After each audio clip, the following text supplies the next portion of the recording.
Okay, we're getting ready to start our meeting.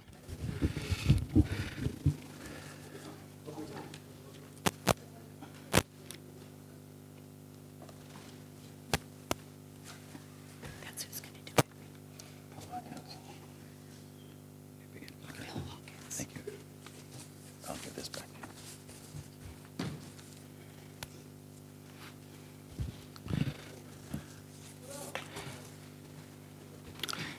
And before we start our meeting, I'd like to ask Bill Hopkins from the New Beginnings Church to come forward for a community blessing. If you could come forward, you have to click that little microphone before you start. If you all stand, please. Well, good evening. Thank you, Mr. Mayor, City Council, other staff, and public community. We are, as a faith community, honored to be able to be part of what happens here in our city. And this is really an honor and an opportunity that we take. We don't take lightly. We just feel like it's a great honor. So let's pray. Let's pray. Father, we thank you for our community, God. We thank you for what we believe to be the hand of God that protects and watches over our city, that leads and guides each of our directors, our mayor, our council, our chiefs, and our representatives that serve, and every member of our city as well, Father. We thank you that what happens here makes a difference. It makes a difference in individuals' lives. It makes a difference in families. It makes a difference in businesses. And Lord, we need the guidance and direction of good leadership, and we also need the guidance and direction of you. And so, God, I pray tonight that decisions that are made and conversations that are had and things that are looked at and reviewed, Lord, would be led by good wisdom, good counsel, and by a good God. Father, we thank you for this city, and we thank you for all that you're doing, and we thank you for our leadership, and we pray your blessing on this time in the name of Jesus. Amen. Amen. I'd like to call this meeting to order for June 17th, 2026. And if Chief, we could have the pledge, please.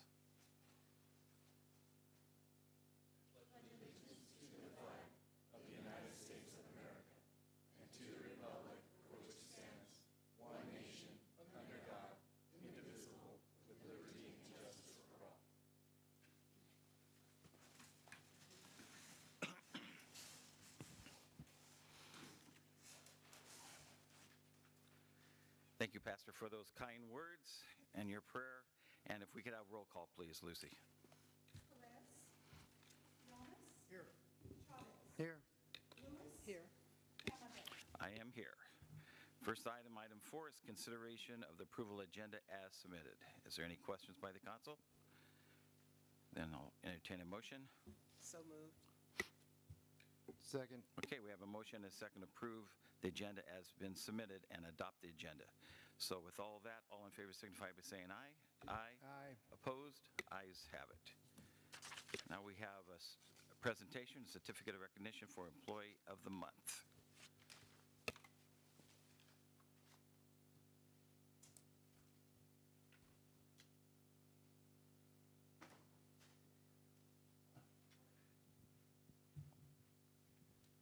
Hi, Juan. Hello. Thank you for being here. So Juan's been an employee of the city since 2018. He began as a part-time, this is on, you can hear me? Okay. Part-time employee, and then was briefly laid off during the COVID-19 pandemic and returned to the city in 2020 and continued serving the city as a part-time role until joining the wastewater treatment plant full-time in November 2023. Since joining the WWTP, Juan has consistently demonstrated a strong work ethic, professionalism, and commitment to learning. He began his operator in training program in May 2024 and earned his wastewater treatment operator grade certificate in December 2025, reflecting his dedication to professional growth and excellence in the wastewater industry. And it's my pleasure with the City Council to recognize you for Employee of the Month for the May 2026. We appreciate all the work you're doing for the city, and we can't thank you enough. Congratulations.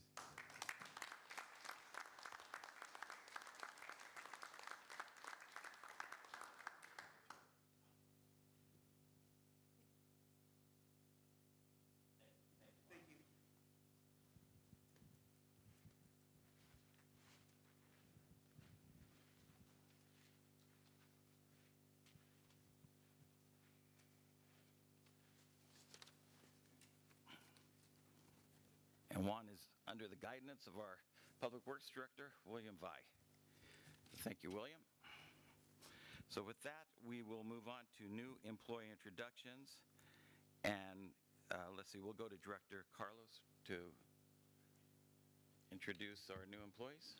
Yeah, Mayor, so the first one is going to be the police department, so Oh, go okay. ahead and have Chief there introduce Jose Avila. Okay, beautiful.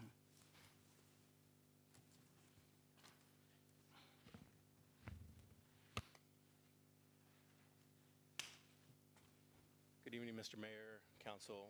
It is my pleasure to introduce to you Community Services Officer Jose Avila.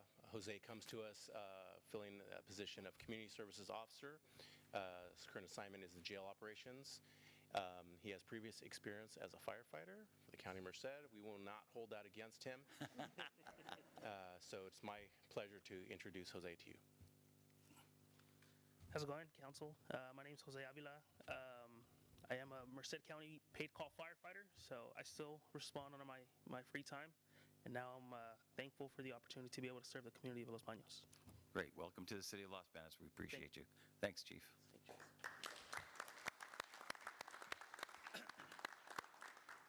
Thank you. Okay, we have two employee from Public Works, so Director Vi.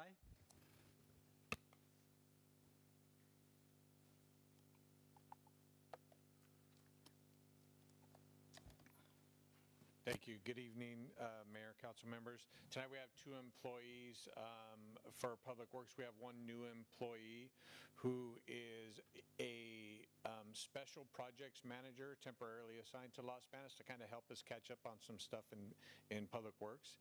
Wendell Johnson. Come on.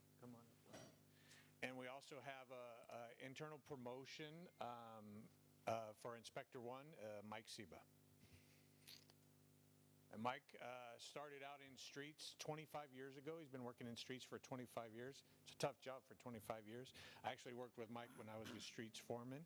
And he recently applied for the inspector job and was selected to fill that role and started yesterday. Yes. Well, yesterday was his first day, so come on up. When? Thank you, Mayor and Council. It's a pleasure to be here in your beautiful community. I look forward to getting some special work done for the department. This is a pivotal time for Los Banos, and I'm looking forward to be a part of that. Hello, City Council. I'm Mike Seba. Like William said, I've been here for 25 years with the city. I'm really excited to be the inspector. He knows for sure we had a good past when he was here prior. And I'm just really excited to be here and be part of all the new things that are coming in the inspection spot. So here we are. So I'm pretty excited. Thanks. Well, thank you both very, very much. Appreciate it.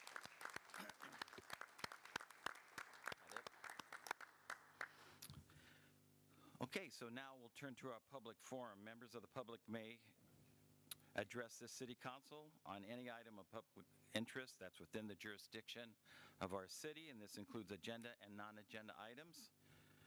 No action can be taken on the non-agenda items. Speakers will be limited to 5 minutes presentation, and just to let you know, we will have a series of public hearings throughout the agenda, and we will give opportunity for the public to speak at those times when we reach those items. So for the record, make sure your mic's on and introduce yourself, Blanche. My name is Blanche George, and I live in the downtown area, but I'm all over town all the time.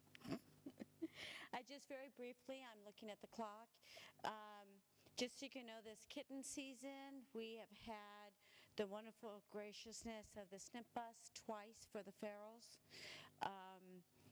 We have actually caught a total of close to 400 feral cats in total for the season. 180 4 of them were females. If these females would have had 3 to 4 litters, because they were spayed, we would have had an extra 2,208 kittens extra within this season.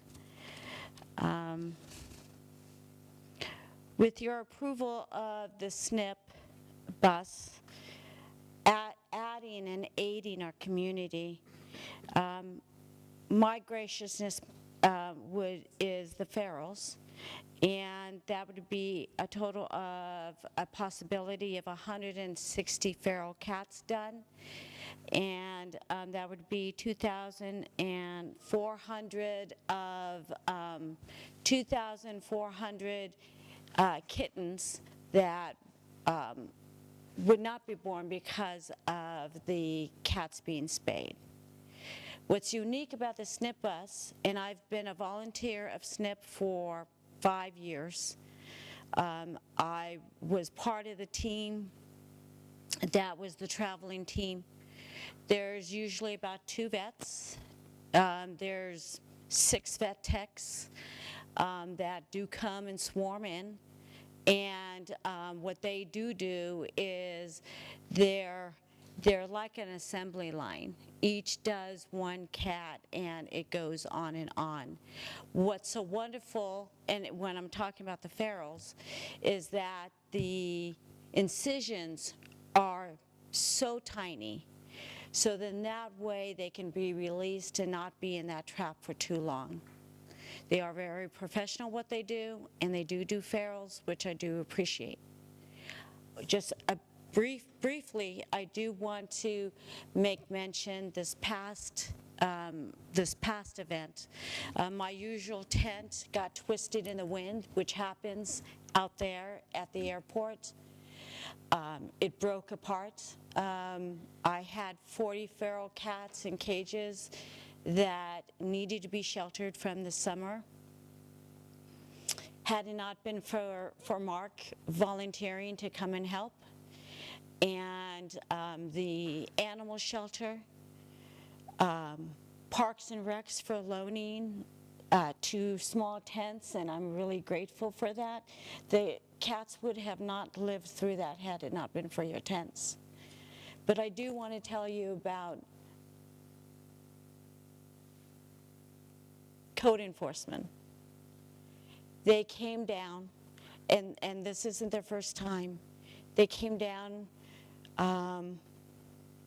like white horses. I can't explain it other than they came, rolled in with all their vehicles, put up the tents, made sure that the tables were up, said, "Yes, ma'am, and what can we do?"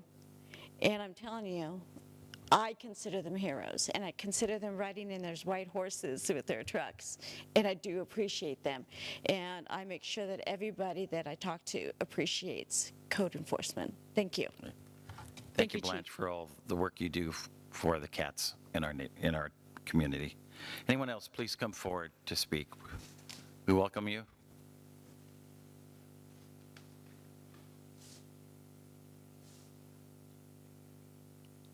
Okay, I do not see or hear anyone coming forward. We appreciate Blanche speaking in the public forum, and let's see, we have one letter that came. One moment, sorry. Oh, yeah. Oh, I'm sorry. Okay. I think the man, Yeah, we I left. we have a Okay. translator. Good afternoon. My name is Armanda Ruiz, and I need a lady to translate me. ¿Vas a hablar en español? Sí. Ok, bien. Okay. Yo no estoy de acuerdo en el aumento de salario tan grande que están pidiendo. Y Good evening, Mr. Mayor, members of the council. Isabel Carlos, Human Resources Director, translating for this resident. Repite otra vez y yo voy a comienza otra vez. Ok. Soy Armanda Ruiz y no estoy de acuerdo con el aumento de salario tan grande que están pidiendo. My name is Armanda Ruiz, and I am not in agreement with the salary increase that is being requested.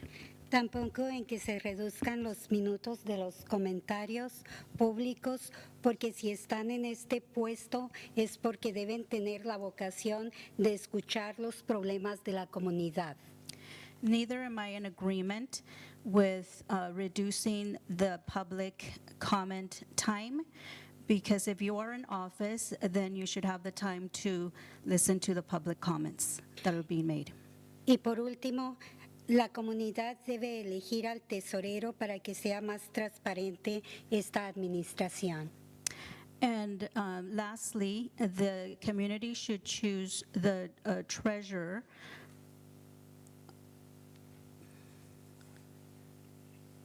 so that things may be more transparent for this administration. Gracias. Thank you. Great, thank you very much. Anyone else, please come forward.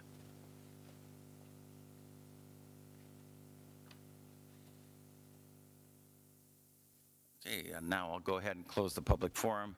And again, like I said, we will give you a chance to speak when we reach all the items. We do have a letter that came to the public forum. We also have a letter that came about the salary increase. So we'll hold that letter till we get to the public forum on the salary increase. But Lucy, if you could read the one letter that came in that spoke about 3 or 4 different items. So I actually have 3 letters. Oh, you do? 3? We spoke to 2. Okay. So we have one from Lynn Sanchez, Larry Byers, and Maria Phillips.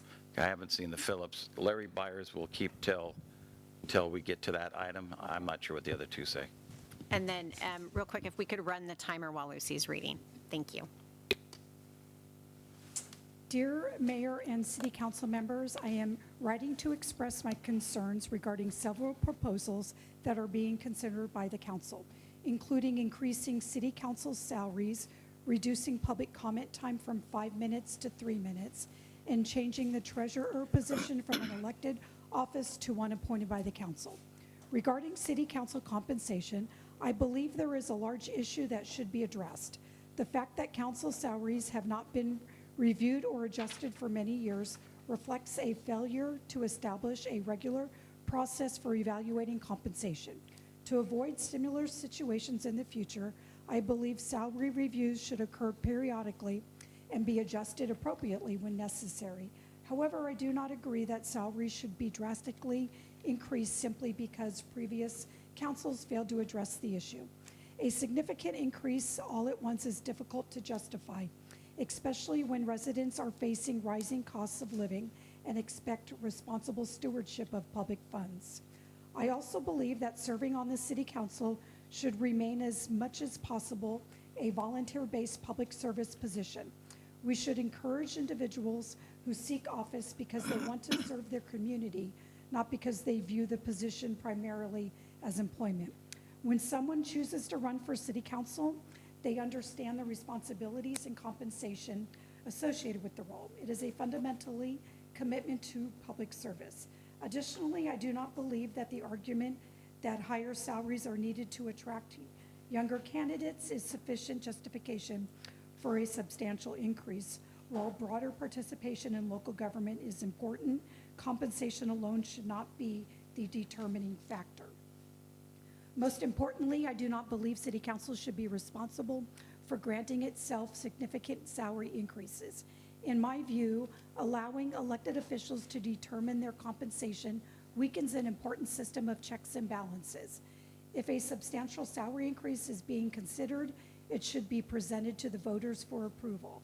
I am also concerned about the proposal to reduce public comment time from 5 minutes to 3 minutes.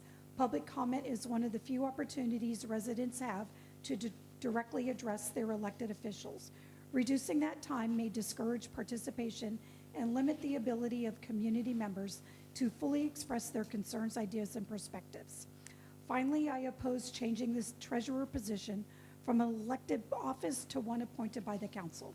An elected treasurer is directly accountable to the voters. Converting this position to an appointment removes a layer of public oversight and takes away the community's ability to choose who is responsible for this important office.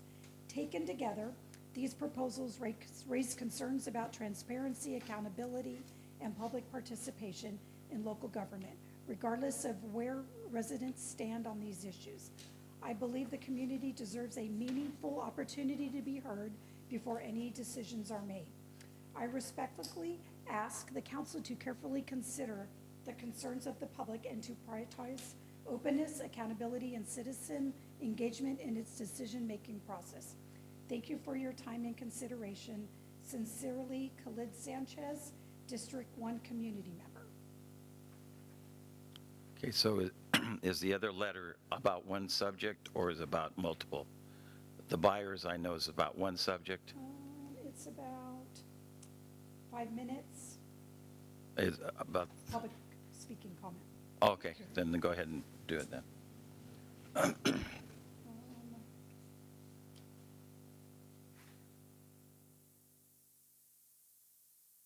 Dear members of the Los Banos City Council, I am writing regarding the proposal to reduce the time allotted for public comment during city council meetings.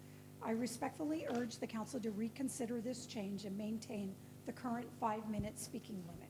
Public comment is one of the most important ways residents can engage with their local government and provide meaningful feedback on issues affecting our community. The council's role includes listening to constituents, understanding their concerns, and considering diverse perspectives before making decisions. In my experience attending meetings, public comment periods are rarely overwhelmed with large numbers of speakers. Given that relatively few residents come forward to address the council, there does not appear to be a pressing need to reduce speaking time. 5 minutes already provides only a limited opportunity for residents to present their thoughts clearly, respectfully, and in a well-organized manner.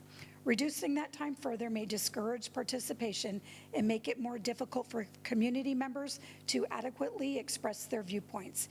If meetings consistently had a large number of speakers each week, reducing the time might be understandable to ensure efficient meeting management. However, that does not appear to be the current situation.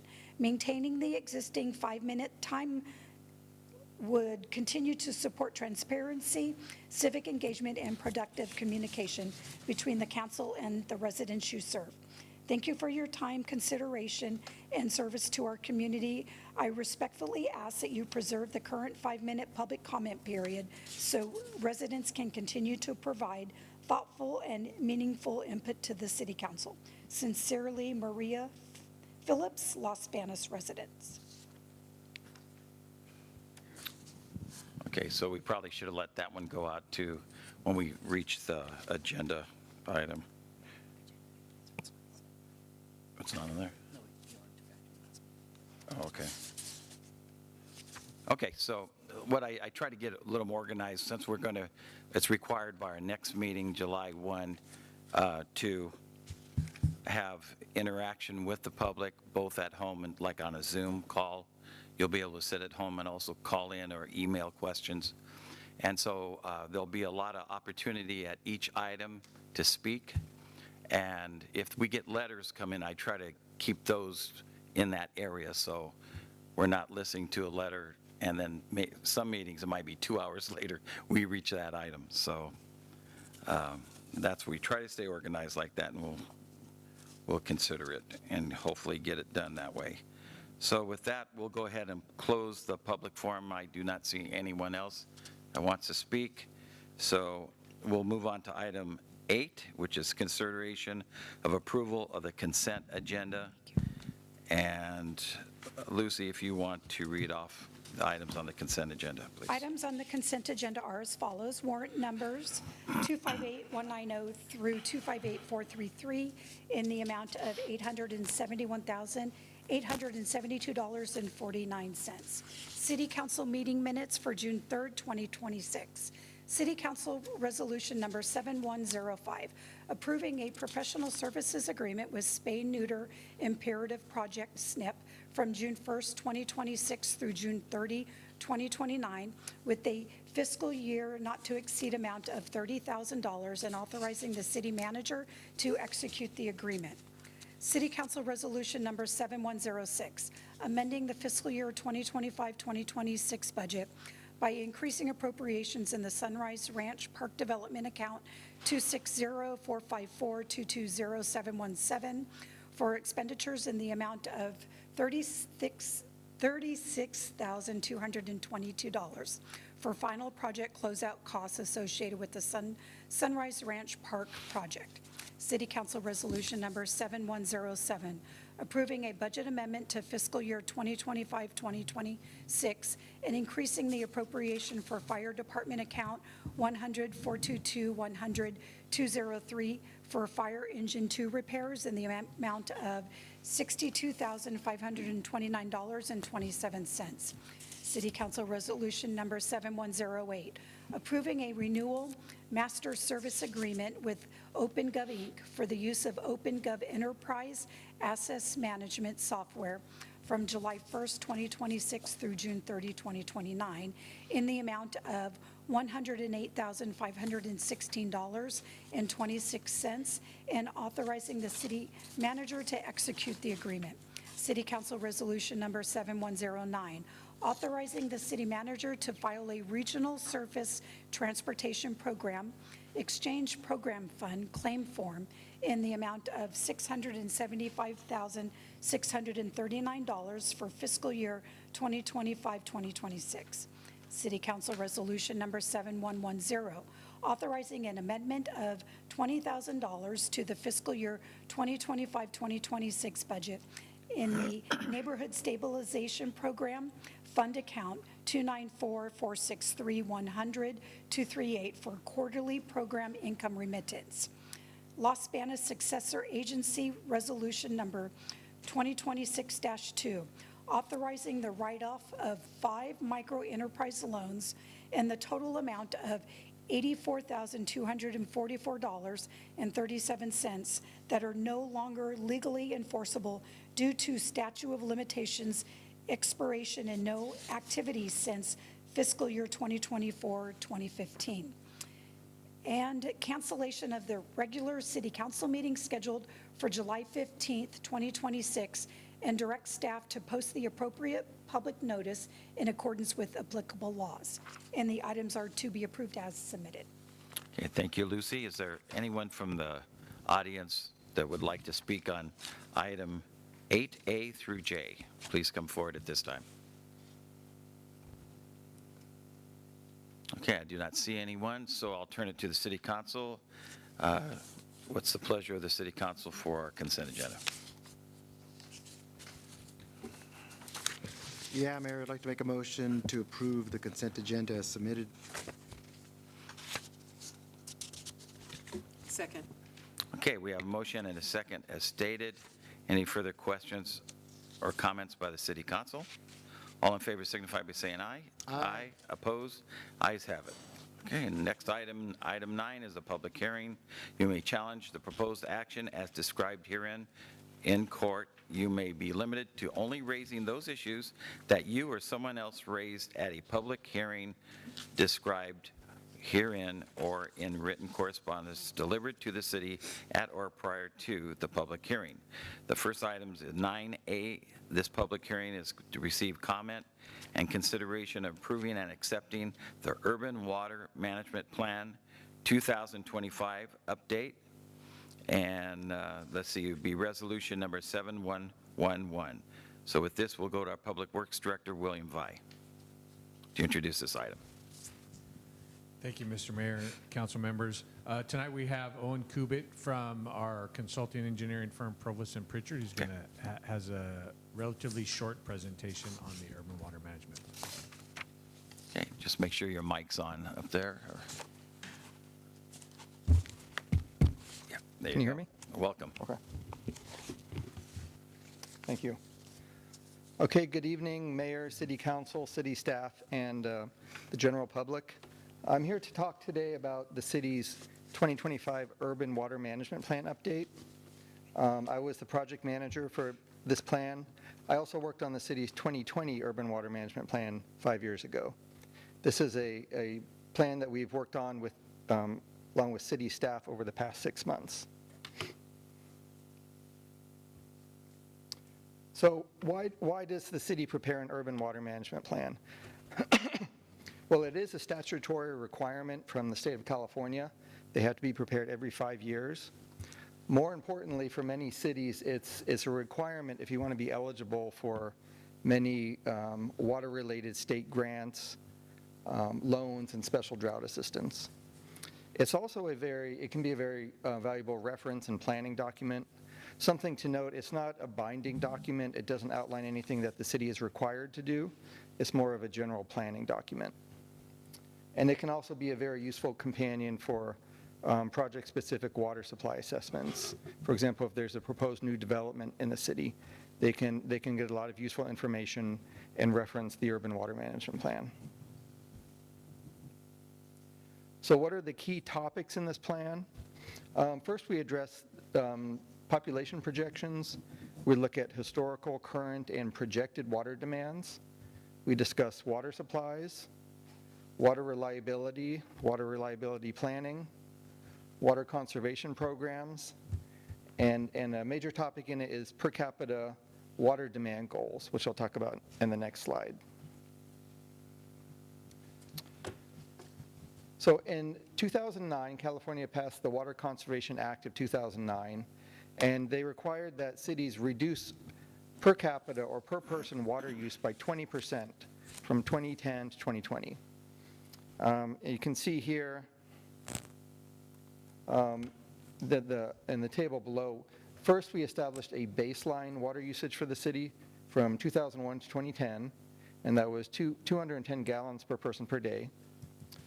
In 2020 and 2025, the city had a target of which is a 20% reduction of 165 gallons per person per day. You just barely met that goal in 2020, and in 2025 you did even much better with an 11% reduction in water use over those past 5 years. So the city is doing very good in meeting these state mandated goals.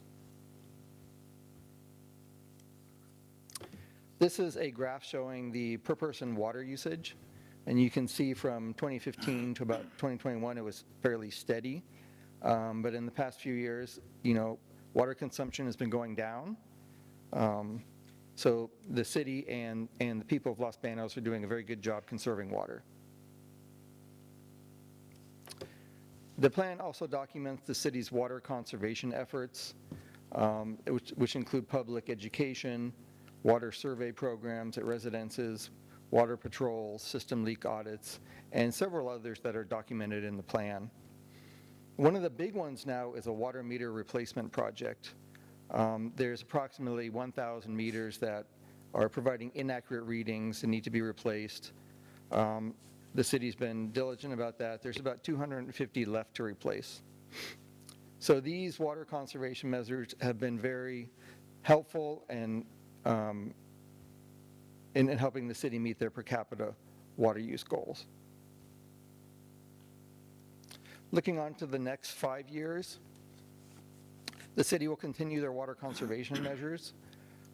They do anticipate having to put in a new well and storage tank, and that's based on population growth has been fairly steady. They anticipate it will continue at about 1.5% per year. Chromium-6 is an issue with the groundwater, and within the next few years, we'll have to add treatment on all the wells.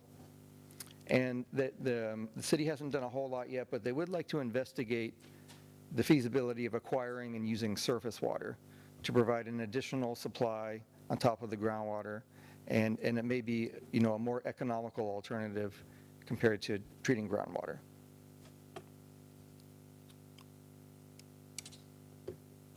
So this is a public hearing. We're here hopefully to get this plan adopted.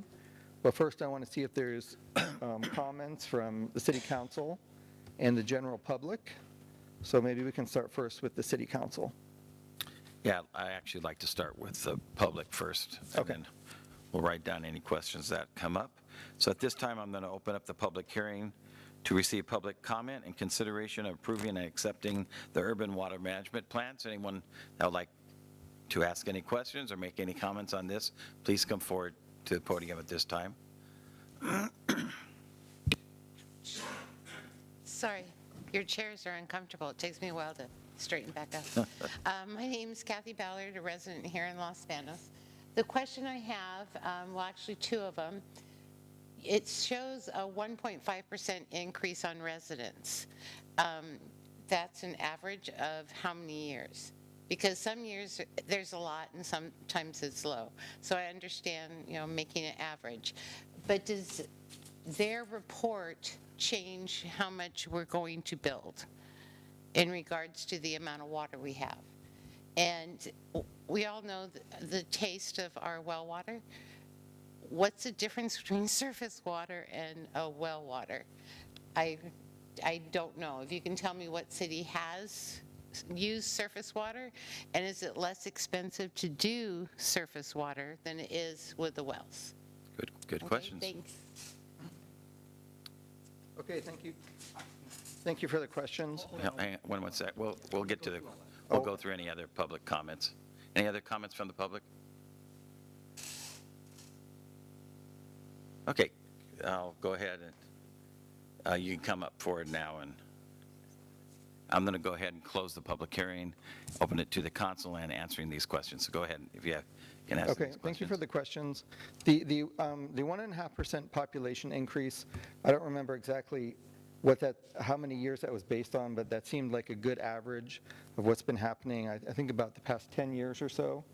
And that doesn't impact how much can or will be built. That's just our projection. And, that's it's just for planning purposes so that the city has some idea of how much additional water they will need. That can be, modified in the future. And in terms of like the different water supplies, groundwater versus surface water, we don't get into the topic of water taste. It really depends on the source. Groundwater in some areas tastes good, in some areas it tastes bad, and same with surface water. In terms of which would be cheaper, that really depends a lot too. There are some cities that use surface water. You need to get a water right or a contract, so that's a complicated process. And I can't tell you whether or not it would be cheaper or not, but it is something the city wants to look at as an alternative because it may be beneficial to the city in the future. Right. And so I'll just add to the surface water and the groundwater. The city started till I think the late 50s was using surface water. No matter what water we use, it's going to have to be filtered and inspected and everything like that. So the difference, actually, surface water will be cleaner. It'll be less hard. What is surface? So the surface water would be like the water from a canal, from the delta coming down, and we buying actually water from a irrigation district, CCID or another one. And so we're looking at all the alternatives because of chromium-6 and what's going on with that. And plus, our groundwater is, actually the Madison Yard used to be just for filtering our groundwater. They used to take, our surface water, they used to take it out of the canal right there at Center. A long time ago. Mayor, if I may add to Owen's and then Kathy questions there on populations, the 1.5% was based off of the Department of Finance population growth. This entire plan take account for the water demand for the entire general plan, so it actually looked all the way out to 2050, which is at around 71,000 residents. So that's what the population growth was accounted for. Okay, so now I'll turn it to the City Council. Any questions? Any comments? Refugio? No, I just want to thank the city manager for clarifying that baseline. I was going to ask that, so thank you very much. Anyone? Okay, so thank you very much. I might have one more item. Sorry. Mayor, one more thing. I just want to add on to this just to for our records, because we've been talking a lot about groundwater sustainability, SIGMA, right? Those are the things that we've been worried about, groundwaters and things like that. I want to give a shout out to our community for doing a great job on water conservations. If you think about from what we use back in 2015 or 2010 when we were at 160 gallon per person per day to now, which is at 146, our total water used back in 2020 was at about 8,000 acre foot of water. We are using less water today with all those population growth that we have now. So we're essentially seeing a saving of close to 1,200 acre foot per year in comparison to where we were in 2020. So really great job by our community. I think a lot of the effort that's been coming in for future planning as well, that is incorporating drought tolerance, landscaping, because a lot of our water use is also going to for landscaping. So again, thank you to all the community as well as staff. I know some of you might have seen some of our water conservation efforts at the beginning of the year right there after spring. We post a video out and provide service to change your irrigation timer. Those are the services, the few services that we provide to help offset some of those water use. Thank you, Mayor.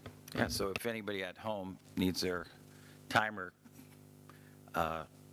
programmed, the city will do it for you. Just call Public Works. So with that, we'll turn to the council. We have in front of us resolution number 7111, approving and accepting the urban water management plan as been submitted, and this is a plan from 2025 update. Council's motion. Yes, Mayor, I'd like to make a motion to approve resolution, I think I'm looking at the right page. Yes, 7111. Yes, 71111 as read by title. Second. Okay, we have a motion and a second for resolution 7111 for our water management plan update for 2025. And we'll be adopting that. All in favor signify by saying aye. Aye. Aye. Opposed? Ayes have it. Okay, thank you. In the public hearing, everyone spoke and asked questions. We'll move to item B, is another public hearing to receive public comment and consideration authorizing a levy and collection of assessment for weed abatement within the city of Los Banos. And is this going to Minnie? This will be me. Minnie, okay. Minnie, Director of Finance. Good evening, Mayor and members of the City Council. This is a public hearing to consider authorizing the levy and collection of assessments for weed abatement on the Merced County tax roll for fiscal year 26-27. Under the Los Banos Municipal Code, it is unlawful to maintain properties in a condition detrimental to public health, safety, and welfare, including overgrown vegetation and other nuisance conditions. Property owners were notified and provided an opportunity to correct the violations before the city intervened. Properties that remained out of compliance after the deadline were abated by the city's authorized contractor, and invoices were issued for the associated costs. Pursuant to Municipal Code Section 4-6.05, unpaid weed abatement costs may be assessed against the property and transmitted to the Merced County tax collector for collection on the property tax roll. As noted in the staff report, the proposed assessments represent the first of the property tax roll collection process since 2021-22. So this is a cleanup item. A total of 24 parcels remain unpaid, with outstanding abatement costs totaling $12,949.84.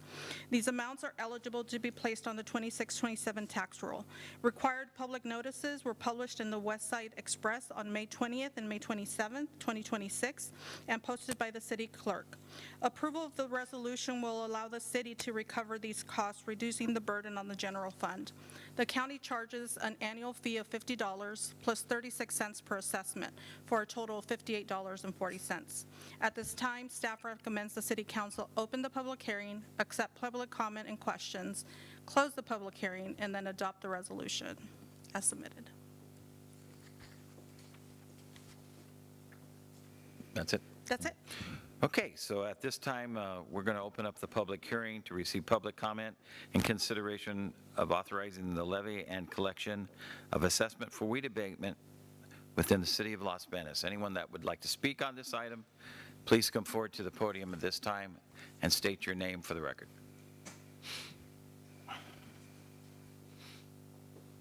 That's basically like what Minnie said. This is a cleanup item from about 5 years ago.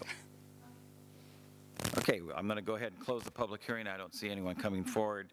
And so we have before us is Resolution 7112. What is the thoughts of the council on this resolution? Comments or make a motion or? Mr. Mayor, I had a comment. Sure. Or a question. Is this the normal process for every time these things go in arrears, or is this not the normal process? So normally, this will come to the council every year, and it just hasn't come since 2022-23. So it's a normal process to be put on the tax roll, because that's the best way for us to get paid on these, because we actually lien the properties. I see.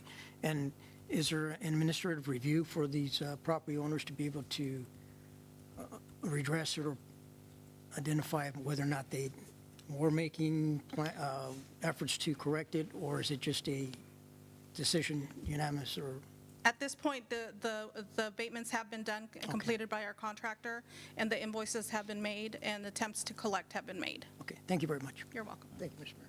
Sure. Any other questions for? I know. Go ahead. No, I'd like to make a motion to approve Resolution 7112. Okay, we have a motion and a second for Resolution 7112 as stated. This is authorizing the levy and collection assessment of weed abatement for the city of Los Banos. Any further questions or comments? I do not hear any, so we will, all in favor signify by saying aye. Aye. Opposed, ayes have it. Okay, next public hearing is receive public comment and consideration of adopting the appropriation limit for the fiscal year 26-27, and we'll go back to our finance director, Moreno. Again, good evening, Mayor and members of the City Council. Tonight, I will be presenting the fiscal year 26-27 appropriation limit, also known as the GAN limit, and requesting council action to open the public hearing, receive comment, and consider adoption of the resolution. The appropriation limit is a state-mandated calculation that determines the maximum amount of tax proceeds that city can spend in a given fiscal year and assess its residents. As noted in the presentation, appropriation limit state law establishes limits on taxes that may be eligible for spending in fiscal year. This requirement was established by Proposition 4, approved by voters in November 1979, creating Article 13B of the state constitution. Local agencies, including the City of Los Banos, must adopt the appropriation limit annually. The calculation methodology is provided by the California Department of Finance. Each year, the Department of Finance issues two factors used in the calculation: change in California per capita personal income and change in population using the greater of the city or the county. As stated in the presentation, California Department of Finance issues cost of living adjustments and population growth factors. For fiscal year 26-27, the factors are per capita personal income 1.0495, population factor City of Los Banos 1.0033, adjustment factor 1.0530. These values come directly from the calculation table in the presentation. The fiscal year 2025-26 appropriation limit was $135 million, I'm sorry, let me go back. $135,298,158. Applying the adjustment factor of 1.0530 results in a new fiscal year 26-27 appropriation limit of about $144.5 million.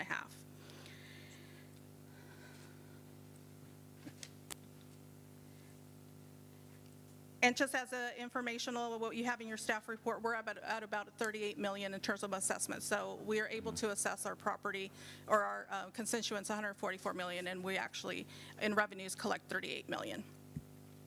So our recommendation is to open the public hearing, accept public comment and questions, close public hearing, and then adopt the resolution approving the appropriation limit.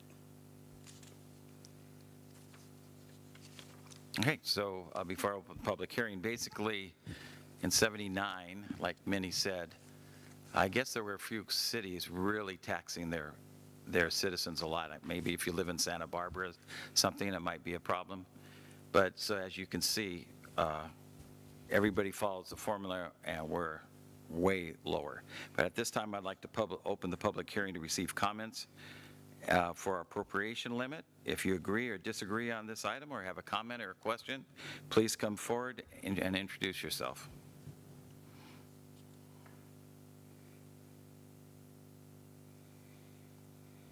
Okay, I do not see or hear anyone coming forward, so I'll close the public hearing, turn it over to the City Council for questions or comments. Any comments? Yes, Mayor, I'd like to entertain a motion to approve resolution number 7133 as read by title. 7113, I'm sorry. Second. Okay, we have a motion and a second for Resolution 7113, adopting the appropriation limit in compliance with Proposition 4 and Proposition 111 for fiscal year 2026 and 27. Any further questions or comments? Then all in favor signify by saying aye. Aye. Opposed? Ayes have it. Next item is also a public hearing, is to receive public comment, consideration, and adoption of our fiscal year budget for 26-27. This would be Resolution 7114 if approved.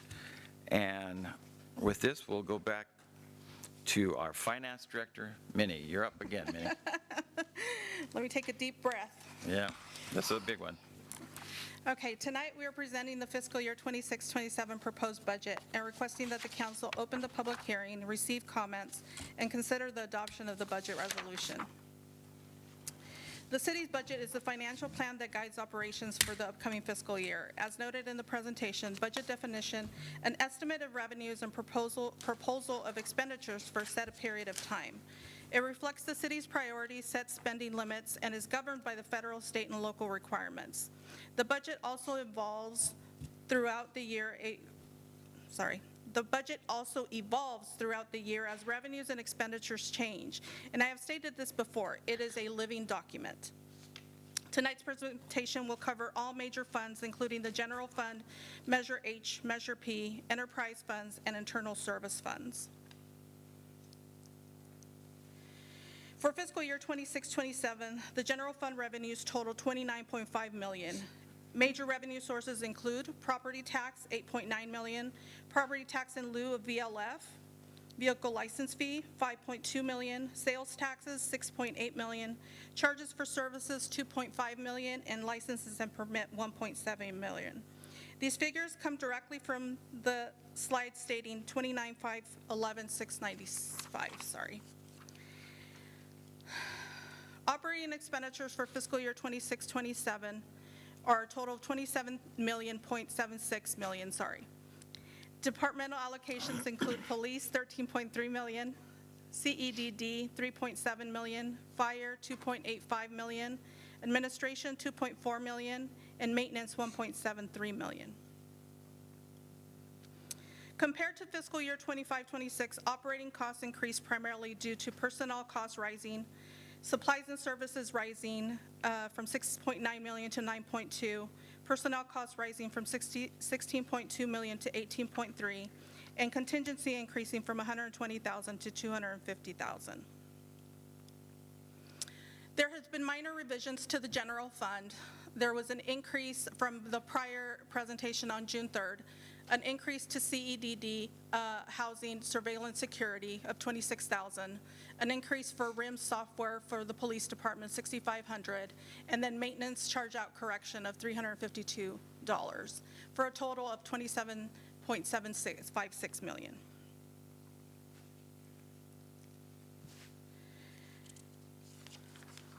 One-time costs have not changed.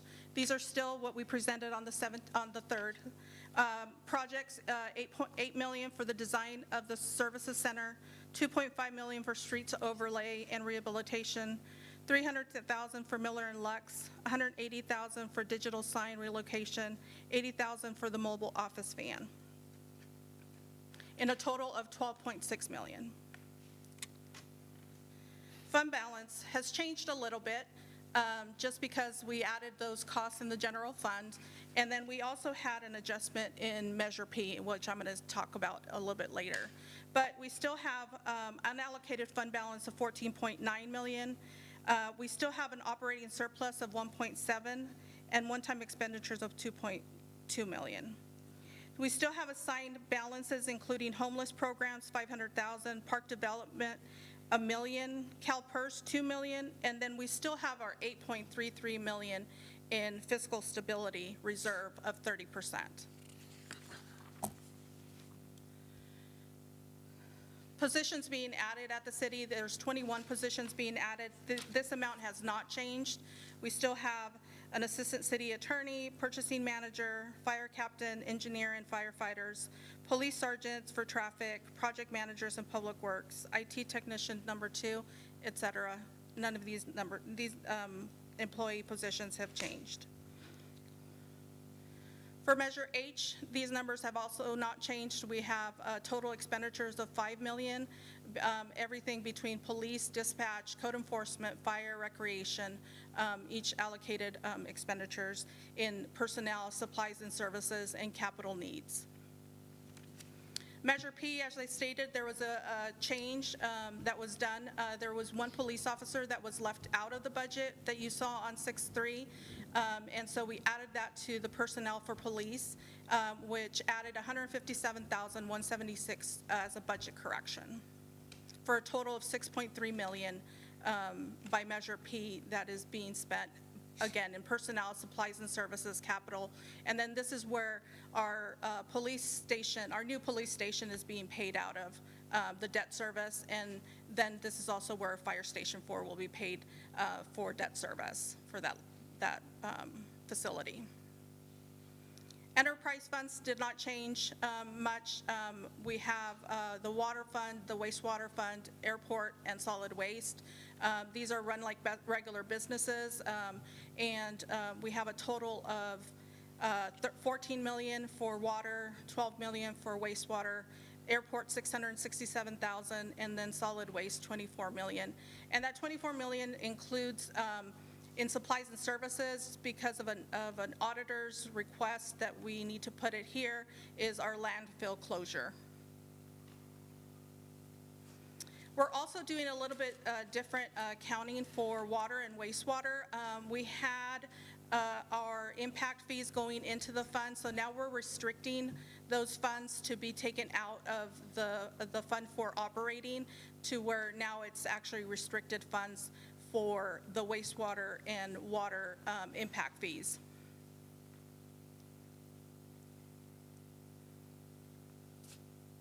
Our internal service funds are the fleet, facilities, and IT. Those are really important departments that handle all of our internal needs. We have fleet of $1.5 million, facilities $1.3 million, and then IT of $1.2 million. And just making sure that all of our facilities, our fleet, our IT needs are being met, with capital outlay being allocated to that, to make sure that our staff has the necessary tools to be able to do their jobs.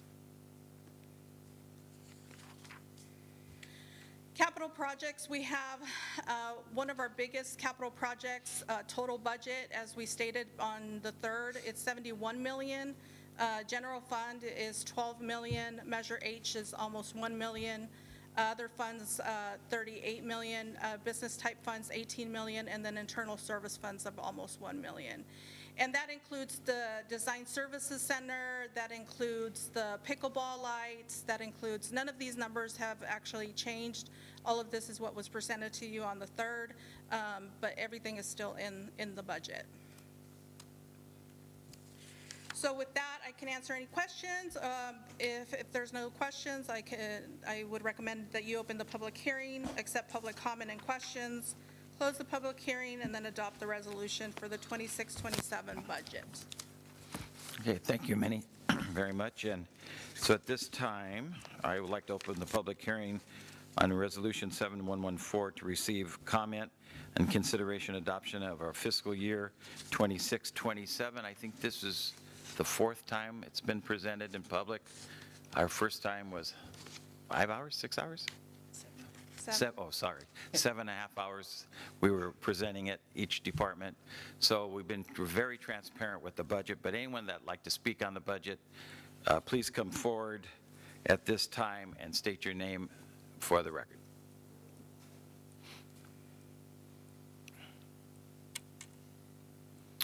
Okay, I do not see or hear anyone coming forward. So I'll go ahead and close the public hearing. Now turn it over to the City Council if you have any questions or comments to Minnie. Oh. So I just want to, I know I hate to repeat myself, but I think this is very important. A lot of numbers up there, but what it really all boils down to is we have a surplus this year of 10% of our budget, so we're only spending 90% of the money that's being brought in. We're having a surplus of 10%, and we have a reserve of 30% of our budget. And what that means, most cities, as I could find, they run between 15 and 20% reserve for that rainy day, you know, in case something happens and you just don't have the monies. But we're lucky, we're holding a 30% reserve. So I want to really thank staff, directors, and Minnie for continuing that. That's very important. And it shows the direction that the City Council is also headed. So with this, any further questions or comments? Then if we have a consideration for approval. Yeah, Mayor, I'd like to make a motion to approve Resolution 7114. I'll second the motion. Okay, we have a motion and second for Resolution 7114 as stated, approving the 26-27 fiscal year budget and updated salary schedule, Division 4. And with that, any further questions or comments by the council? All in favor signify by saying aye. Aye. Opposed, ayes have it. Thank you very much. That was a lot of work. Appreciate Minnie and her staff, and we appreciate all the directors and our city manager. And I did forget my staff, so I want to Okay. thank my staff for all the work that they put in. This is a $165 million budget, and there was a lot of work and a lot of transparency in all of those open meetings to be able to put this budget together. So I really appreciate staff. Yeah, we appreciate them too. That's a lot of work, and it's a good budget, a very good budget. Very proud of this budget. So with this, we have another public hearing, and this is a public hearing to receive public comment and consideration of introduction and waiver of the first reading of ordinance amending Section 2-1.302 and 2-1.303 of Title II, Chapter 1, Article 3 of the Los Banos Municipal Code to increase elected compensation. This would be an ordinance, and this would be item 1215, ordinance number, amending section as I stated. And with this, before we open up the public hearing, I know in the past, let's see, would I have to open the public hearing anyway? No. Oh, okay. So in the past, we had, Marcus Chavez was missing a meeting that we talked about salary increase, and unfortunately tonight, Mitzi Perez is missing. She's missing the meeting because she's stuck at work, and hopefully she can make it from Modesto, but we're not sure. And so I don't know what the pleasure of the council. We've delayed this many times. We can go forward with it tonight if the council feels that if that's the right thing to do, or we can continue it to our next meeting, which would be July 1st. We don't have a meeting July 15th, so then the second reading, if it passes, would then go into August. So with that, I want just discussion of the council before we open the public hearing. Mayor Pro Tem?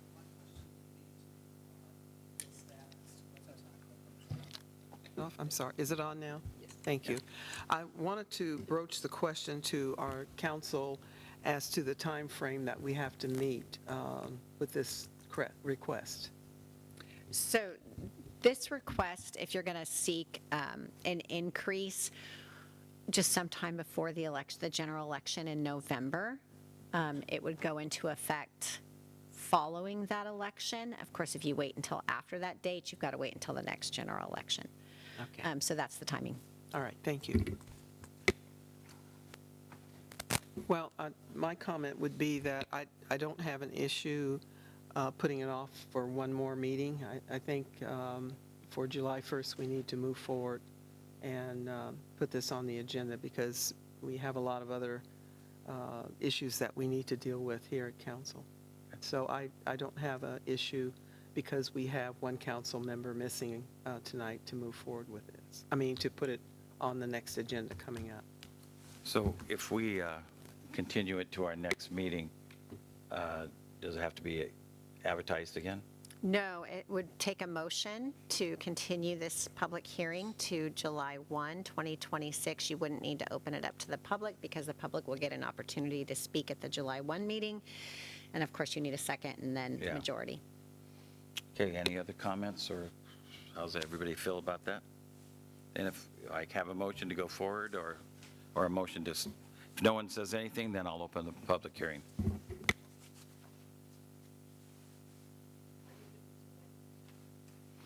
No, hang on a second. Okay, I haven't opened the public hearing Yeah, yet. the public hearing's not open at this time. I think the question before the council is, do you want to continue this item to July 1st? And if you do, the mayor needs a motion stating that. If I don't hear a motion, then I'll open the public hearing to the public.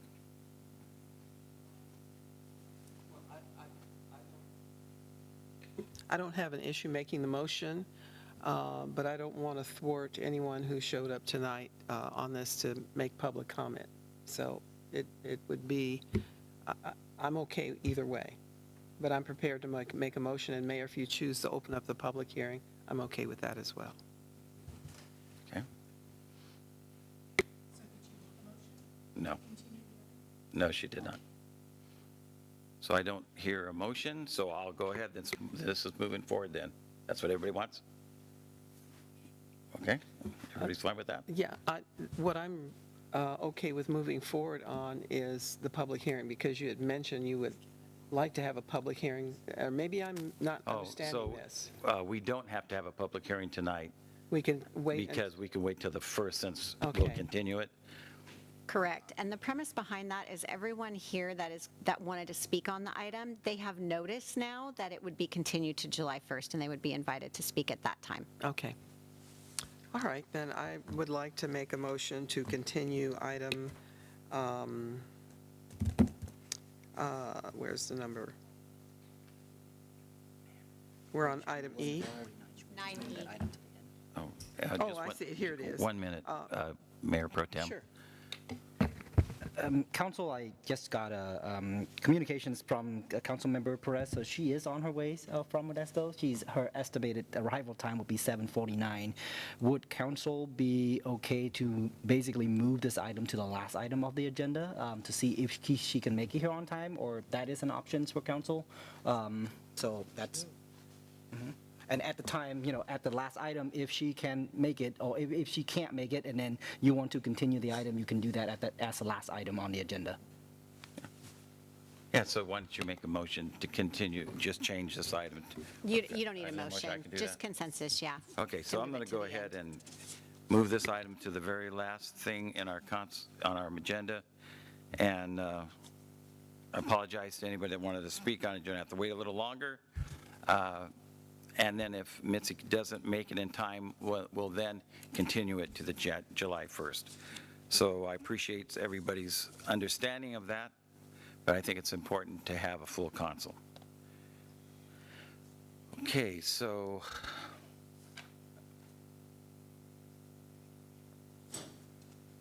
we will then move on, and we do have some letters to just, when I do open the public hearing, if we do so. The item 10 is consideration of adoption of City Council Resolution Number 7115, ordering the submission to the qualified electors of the city of a measure relating to the appointment of the city treasurer at the general election to be held on Tuesday, November 3rd, 2026, as called by Resolution Number 7101. And we'll go to our city attorney, Mary Lerner. Thank you, Mayor and Council. At the June 3rd, 2026 City Council meeting, Council directed that a resolution be brought back for consideration regarding whether to submit to the voters the question of whether the city treasurer position should be appointive rather than elected. The city is a general law city and is required by state law to maintain the office of city treasurer. Currently, the city treasurer is elected by the voters of the city. Over time, municipal finance administration has become increasingly complex. City treasurers are responsible for safeguarding public funds, overseeing investment activities, ensuring compliance with state investment laws, and carrying out duties established by the California Government Code and local ordinances. These responsibilities often require specialized expertise in public finance, governmental accounting, treasury management, investment practices, and regulatory compliance. Recognizing these evolving responsibilities, California law permits general law cities to submit to voters the question of whether the office of city treasurer should be appointed rather than elected.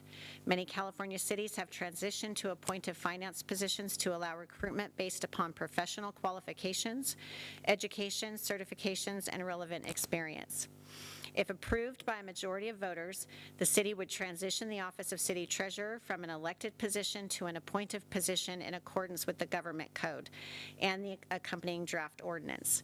The resolution accomplishes the following. It orders the submission of the measure to the voters at the November 3rd, 2026 general municipal election, approves the form and content of the ordinance to be considered by the voters, directs the city attorney to prepare an impartial analysis of the measure pursuant to the Elections Code, establishes procedures for the submission of ballot arguments and rebuttal arguments consistent with the Elections Code, directs the city clerk to coordinate with the Merced County Elections Department and complete all required election-related filings and notices, authorizes reimbursement to Merced County for election administration costs associated with the measure. Approval of the resolution does not advocate for or against the measure. Rather, it provides the mechanism for the electorate to determine whether the office should remain elective or become appointive. The fiscal impact approval of the resolution will result in costs associated with placing the measure on the November 3rd, 2026 general municipal election ballot, and that is currently estimated at $7,500. Pursuant to the resolution, the city would reimburse Merced County for all election-related costs attributable to the measure. The exact amount will depend upon the final costs assessed by the county. Should the measure be approved by the voters, any future fiscal impacts associated with recruitment, appointment, or compensation of an appointed city treasurer would be addressed through future city council actions and budget processes. And with that, I'm available for any questions. Okay. Any questions for Mary? Okay, so just to state again that this would be put on the ballot for the vote of the people, and the city will not be spending any monies promoting or for or against this item.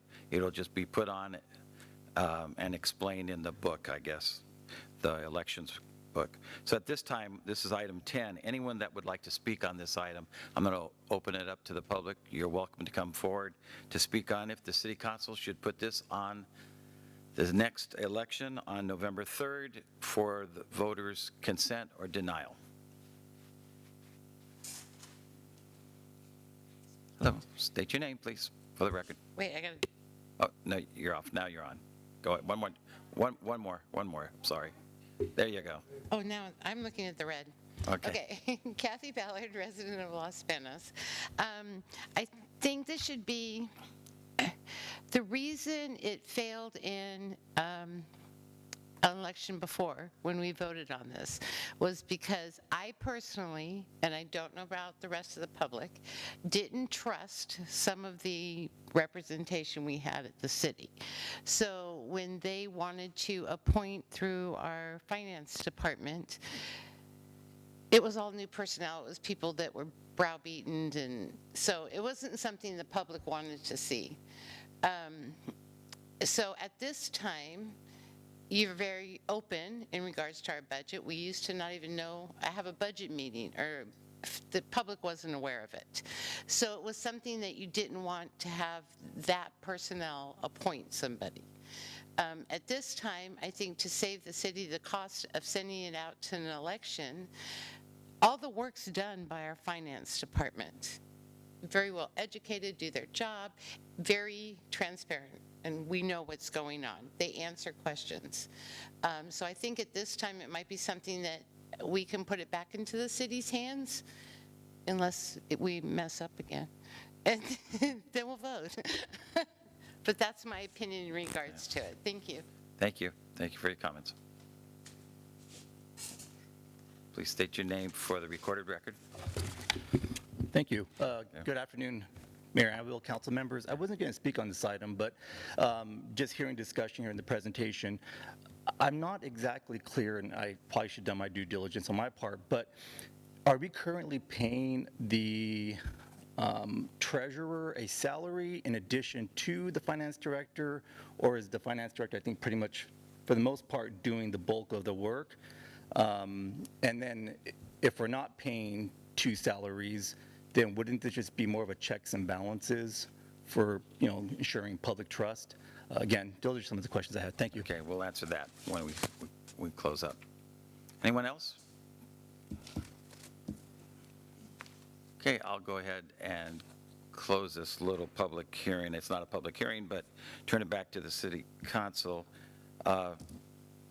You want to explain what's going on? Let's see, about the payment to the treasurer and what the treasurer gets. And So most of the work is being done by your finance director, and reconciliations, and a lot of the requirements of the city have increased, and the only thing that's being paid to the treasurer, I believe, is $100 and benefits, so health insurance, and whatever benefits we're eligible for. I think the concern that the treasurer has stated to me is putting her signature on something that I've created, that I've done, and how much work that would be to get her up to speed on everything that the city does. And so the accountability would be, would fall within my department in doing a lot of the transparency and a lot of the fiscal reporting that gets done at the city. And I agree that sophistication of government finance has increased, and so it would be almost a second job to this person to have to review all of the information that she would have to review and understand for her signature. correct.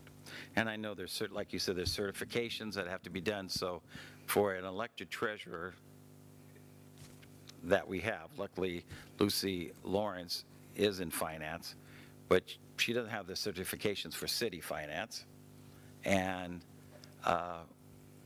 in the past, when I was mayor, the first 12 years, it was an elected position, but it was always held by an employee. And sometimes it was the director, sometimes it wasn't, And the other thing, sorry, Mayor, to interrupt you. No, the other thing that we do have checks and balances is we have our audits. So we're being audited.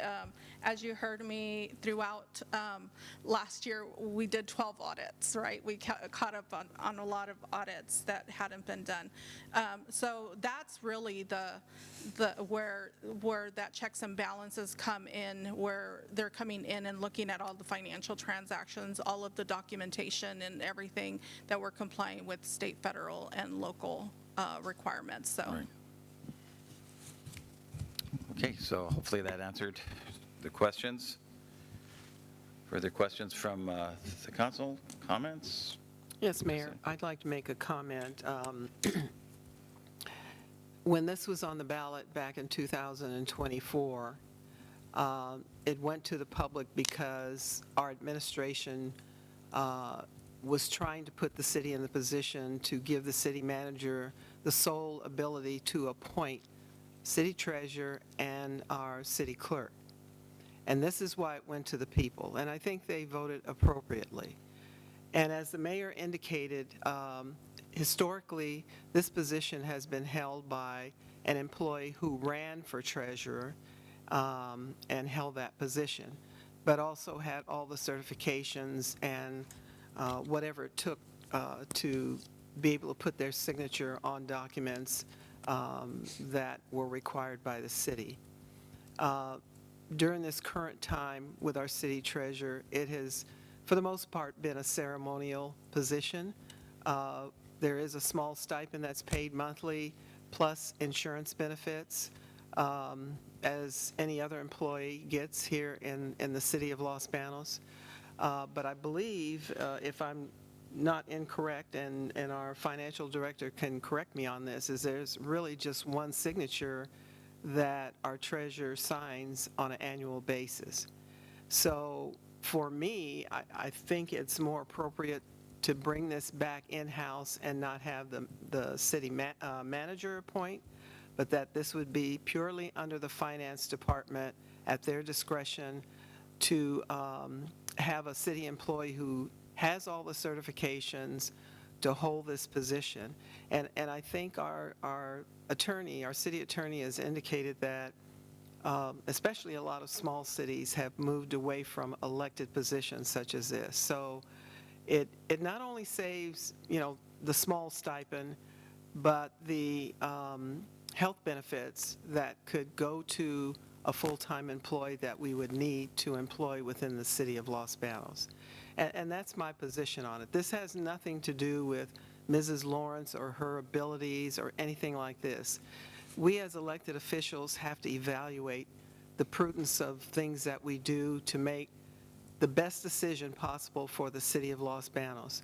We're not taking away anybody's constitutional rights to vote, because that will remain with people who are registered to vote in the city of Los Banos, regardless of what happens up here.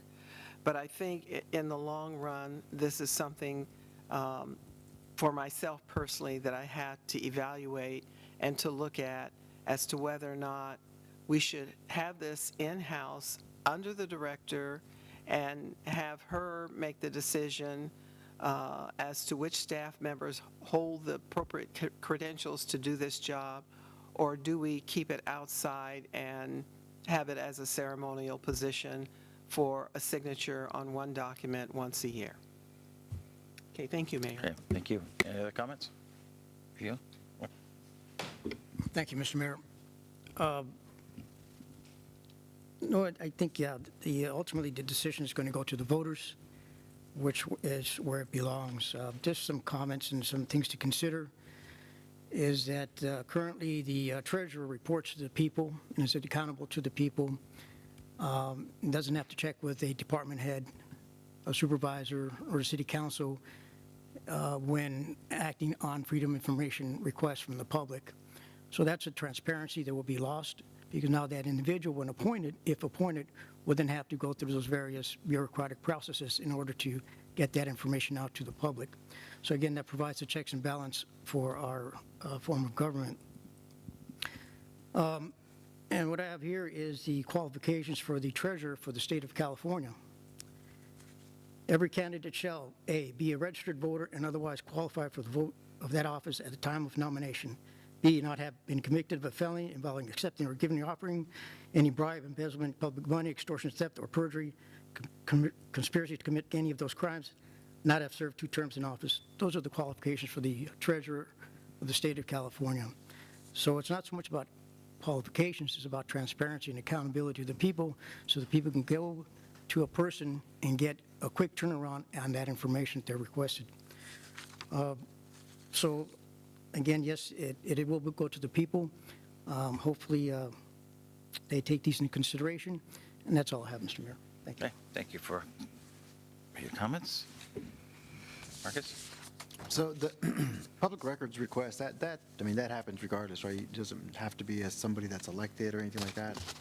Right, so typically, someone would make a Public Records Act request to the city, and then we still have get certain that. timelines within which to respond, but we have to respond if we have records that are producible that don't meet any certain exemptions that are out there, such as the attorney-client privilege. Gotcha. Yeah, I see both sides of it, the people, transparency, someone to look to see what's going on in our best interest. At the same time, I see it's a double-edged sword, because if you have somebody internal and you've got somebody that's got to go through department heads, and you also have that same issue as well, where, they could not speak up. And you look at the past, and when this got brought up for a whole different reason, and it's like, well, we could go back to that too. So, I don't think there's any easy way through this one. Yeah, I mean, at the end of the day, the people will always get to vote on that. Yeah, that's all I got to say on that. It's kind of an interesting one. Council, if I may clarify something on a PRA real quick. I mean, you're absolutely right. Any member of the public may request public records, any permanent record of the city. Just for reference, currently when we do receive PRA requests, those are all answered by our finance department. Every records that we have are producible or published to the public. Currently, our city treasurer, or in the past, when you have other elected city treasurer that are not part of staff, they have not been a part of that PRA. They typically, or always, send those PRA back to staff, and we respond to all of those. Just for reference, we are close to a couple hundred PRA already as it is this year's. We'll continue to answer those from a staff level, regardless of where that's coming from. One thing maybe I need some clarification, Mary, I don't know if you can speak to this, is the actual duties and job description itself for the city treasurer as defined by the governing codes, because that's one of the things that we talked about too, is like we're absolutely right that we want to have oversight on making sure that the finances are correct. But at the same time, that's why our finance director has now 12 audits done this year by qualified auditors. So are we asking the voters, I mean, if you're looking at the qualification requirement for city treasurers, you have to be 18 years registered in the city of Los Banos. Essentially what that says is that if I graduate from high school today at 18 years old, can run for city treasurers, and can that person then be duly responsible for the oversight of the city budget at $165 million, right? That's essentially, and I know the intent of the law is to allow for any member of the public, regardless of your background, your knowledge, to be able to come in and run for office and provide those service, but it is a massive burden. Just like many of our technical staff, we wouldn't have an elected city engineer, we wouldn't have an elected police chief, right? It has become so technical that those positions are not, for $100 a month to expect someone to come in and be able to review those enormous amount of work. So from an operation standpoint, that's kind of what we see as staff. How the voters and how council would decide to that would be up to the council and the voters.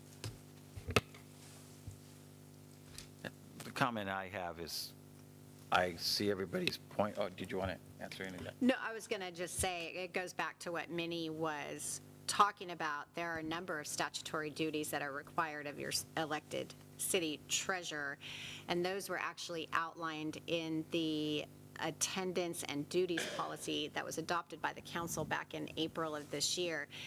And then the feedback that we got from the city treasurer is exactly what Minnie explained. Minnie is doing the work, but the city treasurer isn't going to sign off on that unless she actually reviews every single bit of it, rightfully so.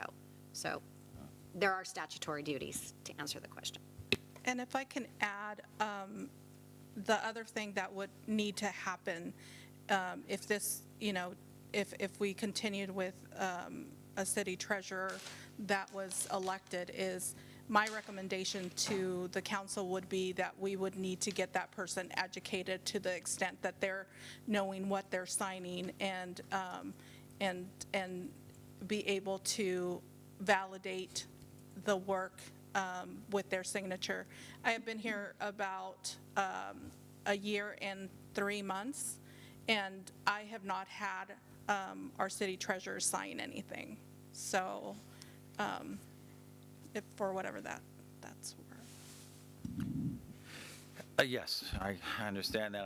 I think I said that at the last meeting too. It's like you can't expect that person like Lucy Lawrence to get all that education to be able to feel good about signing it. I mean, education to be, look at all the meetings we had just leading up to try to understand your budget, and then all the meetings should probably have to have with you leading up, and department heads.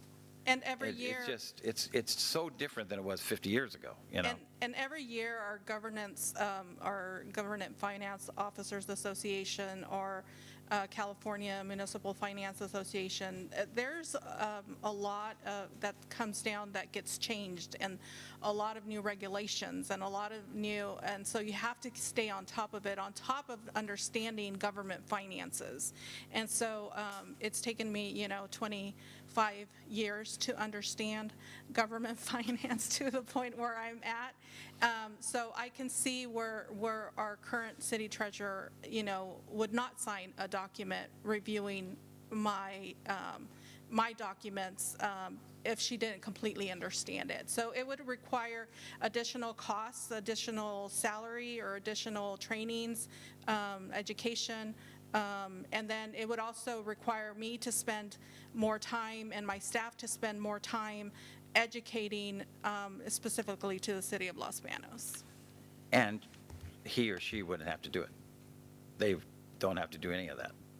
So that's, they don't have to spend that time. They don't have to be educated. I'm not saying Lucy wouldn't do that, but I'm just saying it's interesting. There's no requirement, and that's what I was saying that last meeting. It seems like, and I understand that because when I was put chair of the closing on the RDA, between Merced City and Los Banos City, we had $165 million, and I said I would not let anybody sign the check but me, because I was the one in the meetings looking at the warrants. I understood what's going on. The city was just basically printing checks, and so I understand what Lucy's saying. She wouldn't feel comfortable in signing something that she wasn't a part of from the beginning.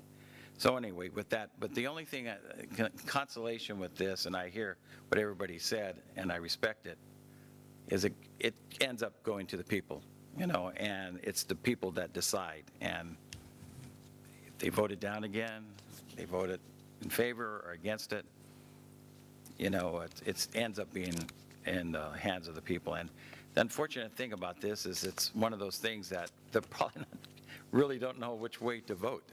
It's not going to be a lot of education on it. There's no signs. Nobody's going to have a forum on the treasurer and all that stuff. So I don't know what's going to happen. But it's up to the council if we want to take a chance, put on the November 3rd ballot or not. So with that, I'll entertain a motion to either go forward with it or to not go forward with it.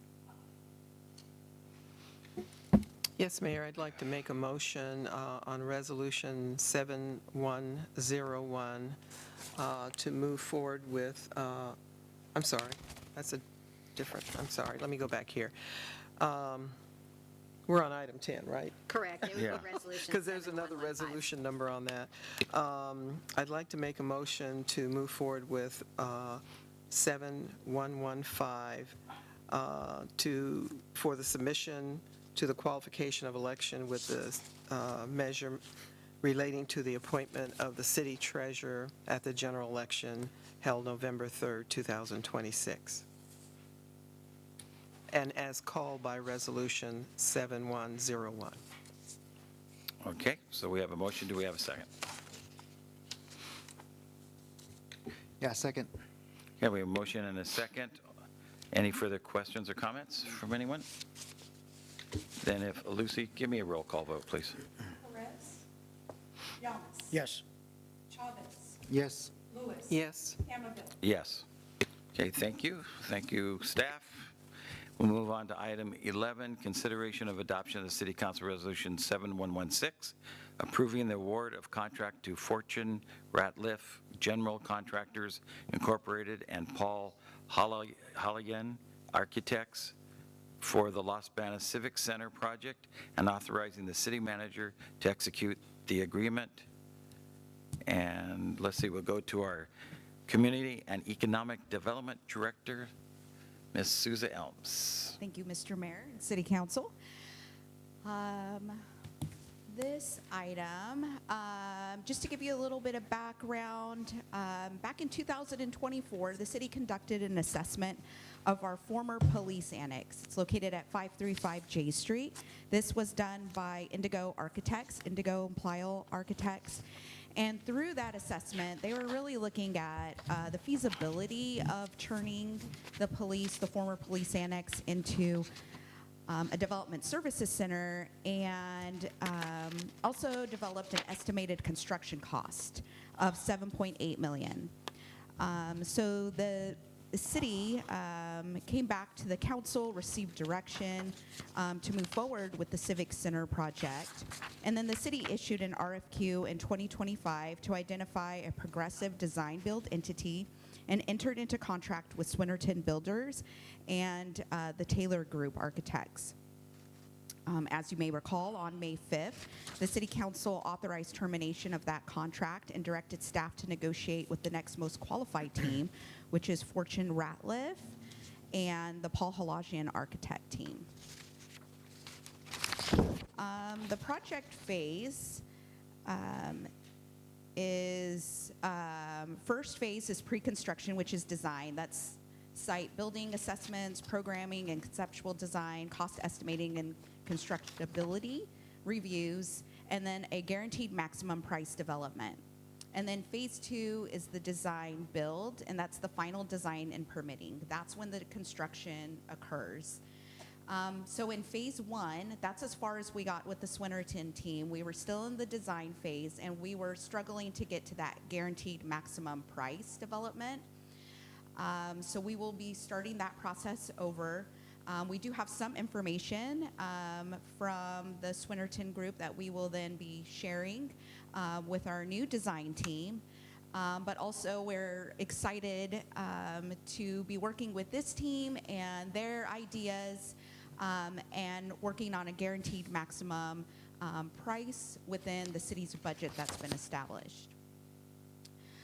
This will be a collaborative design and cost control focus, and our goal is to deliver the Civic Center project within the established budget. The team's qualification, Fortune Ratliff and the Paul Halajian Architects have extensive public sector experience and strong design build collaboration, and they have a cost-focused approach. One of the relevant projects that they highlighted for us within their statement of qualifications was the Oakhurst Government Center tenant improvement.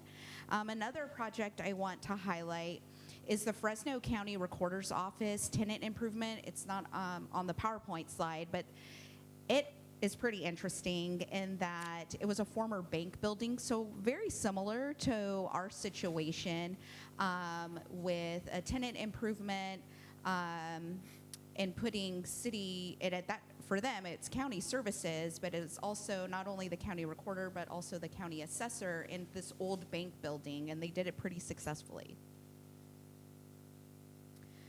The fiscal impact, the funding has already been allocated in our current fiscal year budget, 25-26, and then as many presented in the recently adopted budget tonight for the 26-27 budget. And it supports the full project delivery within that $7.8 million project budget with the $200,000 contingency. So staff is recommending that the City Council would consider adopting resolution number 7116, approving the award of the contract to Fortune Ratliff General Contractors, Inc. and Paul Halajian Architects for the Los Banos Civic Center project, and authorizing the city manager to execute the agreement. We also have representatives here. We have Adam Miles, the president of Fortune Ratliff. We have Paul Halajian, who's the owner, and the architect of record. We have Sean Yemenjian, who's the senior architect. Anybody else that I'm missing, Adam? Rita Avila, our interior designer as well. So this is the team that's going to be working with us, and we're really excited to get this project kicked off and back on track. Great, thank you, Stacy. Thank you all for being here. We really do appreciate it. Does anyone like to speak on this project? Please come forward before I turn it over to the City Council.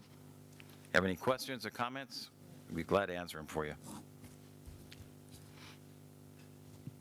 Okay, I don't see anyone, so we'll turn it to the council for questions and comments.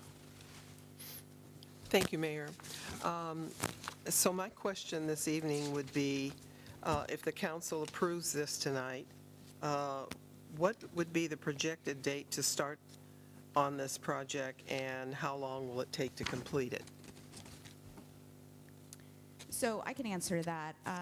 Within the contract, the agreement that's before you tonight, it is 5 months design, 15 months of construction, so 20 months altogether. We're still going to be going through that design phase, establishing that guaranteed maximum price, and hopefully whittling down that schedule with the team, because we're really excited and eagerly awaiting to have that one-stop shop. And I know that City Hall is eagerly waiting, and I say City Hall, that's administrative, HR, finance, is waiting for that official move to free up space for future growth. And not only that, my department is also waiting on that so that we can continue our future growth to keep up with the city's growth. So a lot of things are factoring on us being able to move into the Development Services Center. We're going to try to make up some time that we've lost. I think we have a really motivated team and a collaborative team that we're going to try to get this moving as quickly as possible. We already have the agreement signed, which is excellent, by the design team. So now it's just going to wait on city signatures, and we can have our kickoff meeting and get things moving. So 20 months is officially what the agreement says, but we're hoping to make that shorter, to answer your question. And Mayor Pro Tem, if I may add a couple thing on there. So in preparation for this, because, you know, as you can see, we do have a $165 million budget, a lot of things that need to come in place. So as a stopgap measure, rather than bringing in a mobile trailers, we are going to be rehabilitating our old police stations and then create a stopgap, one-stop shops with those old police stations to include public work engineering, building, park inspections into that buildings in the next 4 weeks, actually. So when you say police building, are you talking about the actual police station? Yes. Okay. So that was kind of the idea that I had when we were first, this council was first looking at it. So with that being said, we kind of have a general idea of what this building could look like. Are we going to be deviating much from that design that Yeah, that's a good question, because that was my question. I've seen designs, so they just have to redraw it their way, right? That's basically what the designs are going to be? Well, we'll be working, the design team is going to be working with city staff on our program. We have our programmatic needs. Yeah. It's now just being able to ensure that we can do that at the budget that we've established. But again, are there going to be any significant design changes? Because I think the administrative and department heads and all have gone through this process already. So I guess I'm just anticipating there probably won't be too many changes from that. Yeah. Mayor Pro Tem, there may some changes, because one of the things that we want to allow them to do is that we have a really capable team. So more than anything, we don't want to tell them that, hey, here's how we want it. We want to allow them the flexibility to actually come up with design that actually fit in our budget. As you can imagine, the previous contract, we were not able to do that. We're about $1 million over budget. So really want to have that architects, their architect team to come in and say, hey, based on this program, the number of staff, the office sizes, where would be the best workflow? It might not change too much from the original design, but we do want to give them that flexibility to work collaboratively to come up with the best product. And I think the best benefit that they're going to have is they get to see our one-stop shop working across the street at the old police station and see how our staff interact, as well as the onboarding of our new Tyler systems, which really be the back-end enterprise system that tie the entire one-stop shop together. So it's really a hands-on experience for them.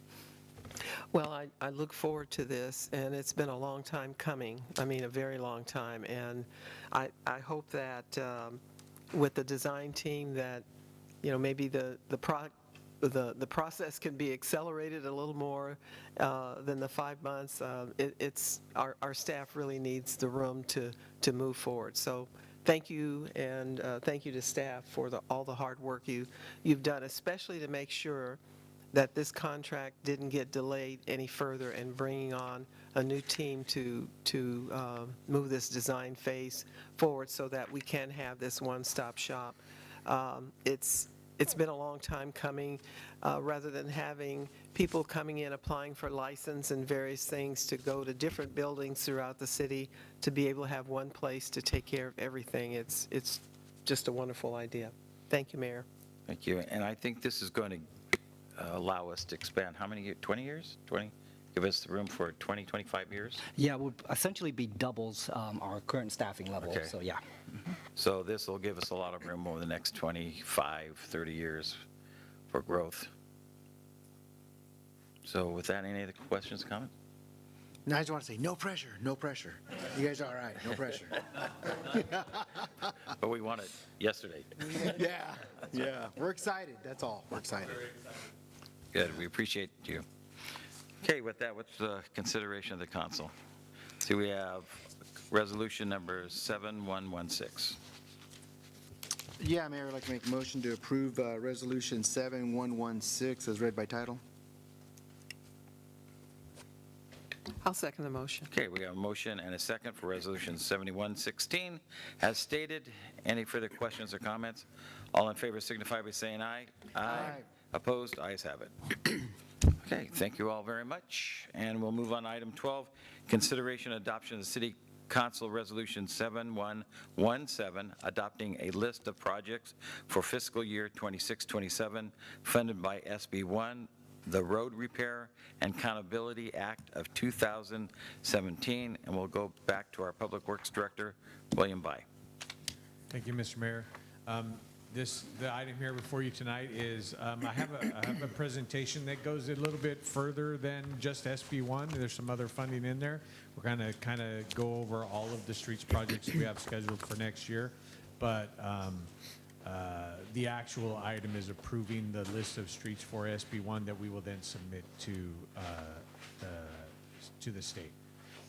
So the purpose and context of SB1 road program, the funding purpose is SB1 provides a stable funding for transportation infrastructure with transparency and annual reporting requirements. So how that works is if we have City Council approve the list of projects, we submit that for approval through the SB1 portal. It gets approved there. We do the work, and then come October of the following year is when we report what we actually did, and that's the transparency part of the title of SB1. The project prioritization is data-driven, using pavement and asset management, prioritizes streets needing maintenance for efficient resource use. We combine SB1, Measure V, and general fund resources, and that supports a comprehensive street and accessibility improvements. And the City Council, I guess that one's not working too well. City Council approval authorizes project scheduling, construction planning, and required state reporting. SB1 funds address transportation infrastructure deficiency with emphasis on accountability and project eligibility. Cities must adopt an annual RMRA project list, that's what we're here to do tonight, and submit those reports to the California Transportation Commission, the CTC, on time, and the date for that is July 1st. It must be submitted by July 1st.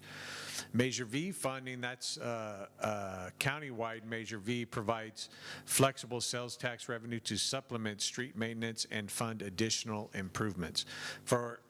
We combine these. We do use some SB1 funds to fund some internal staff projects, but the majority of those funds are used to pay for larger contracted out projects. And then combining those funds creates a stable funding framework to maintain and improve city roadways effectively. So we use Street Saver and Cartograph software to evaluate pavement and prioritize cost-effective maintenance projects. Crack sealing, this is in-house parts of the project that we do in-house. And attached in the agenda packet, Exhibit A has the list of SB1 funded crack sealing. It's a very long list, and the type gets really small, so I kept that out of the presentation. And then Exhibit B in the packet highlights the major road maintenance funded by SB1, Measure V, and general fund dollars, with design underway and construction in 2027. some of these projects are carryover from 2025-26 that we didn't get constructed, but we will construct next year. So we add them to the list that we submit to SB1, to the CTC, telling them we didn't do these, but we're going to do them this year. And I have here we go. So this is a map that was provided a couple months ago or something like that. And so it's color-coded. The 2026 internal overlays, those are small, mostly cul-de-sacs that we do in-house. We do some paving in-house. So we just do small, separate cul-de-sacs in-house. 2026 phase 1, that's getting ready for construction. We've had our pre-construction meeting on that. So they're getting ready to mobilize and start working on that, and that's in the orange. That's the one we talked about with the West I Street from Pacheco all the way to Arizona. Arizona Avenue, not Arizona the state. And then over on the right, you can see all of the orange over there in the Snow Goose area. One specific neighborhood's getting a lot of rehabs there. Then we have phase 2 that we're still working on design, and that the major one on that is Ortigalita from Cardoza to Pacheco, and then some local streets in that area of town. 2027 rehabs are just in the very early stages of design, and the major roadways there are another section of I Street from Cardoza to Pacheco. So by the end of next fiscal year, I Street should be new pavement all the way from Cardoza to past the hospital to Arizona. Including ADA ramp upgrades.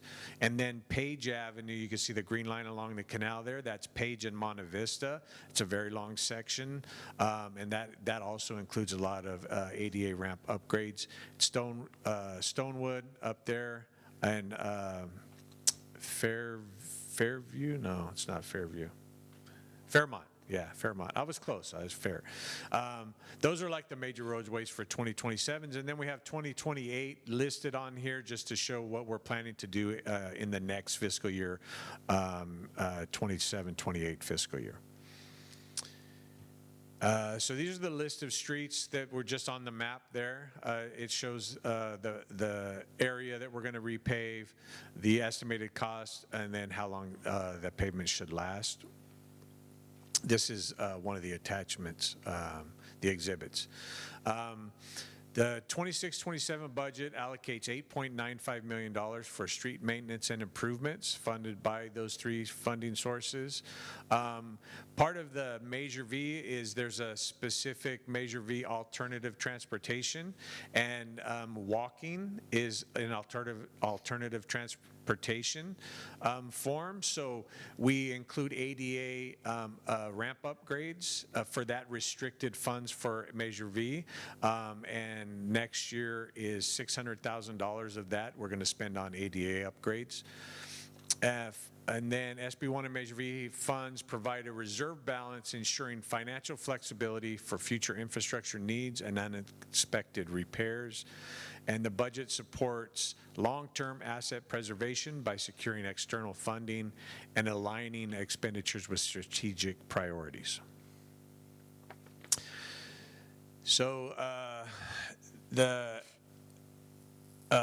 recommendation is to adopt the resolution authorizing the city to proceed with 26-27 road maintenance projects and ensures SB1 compliance, and then approval allows finalizing the schedules, design work, and construction initiation, and submitting those reports.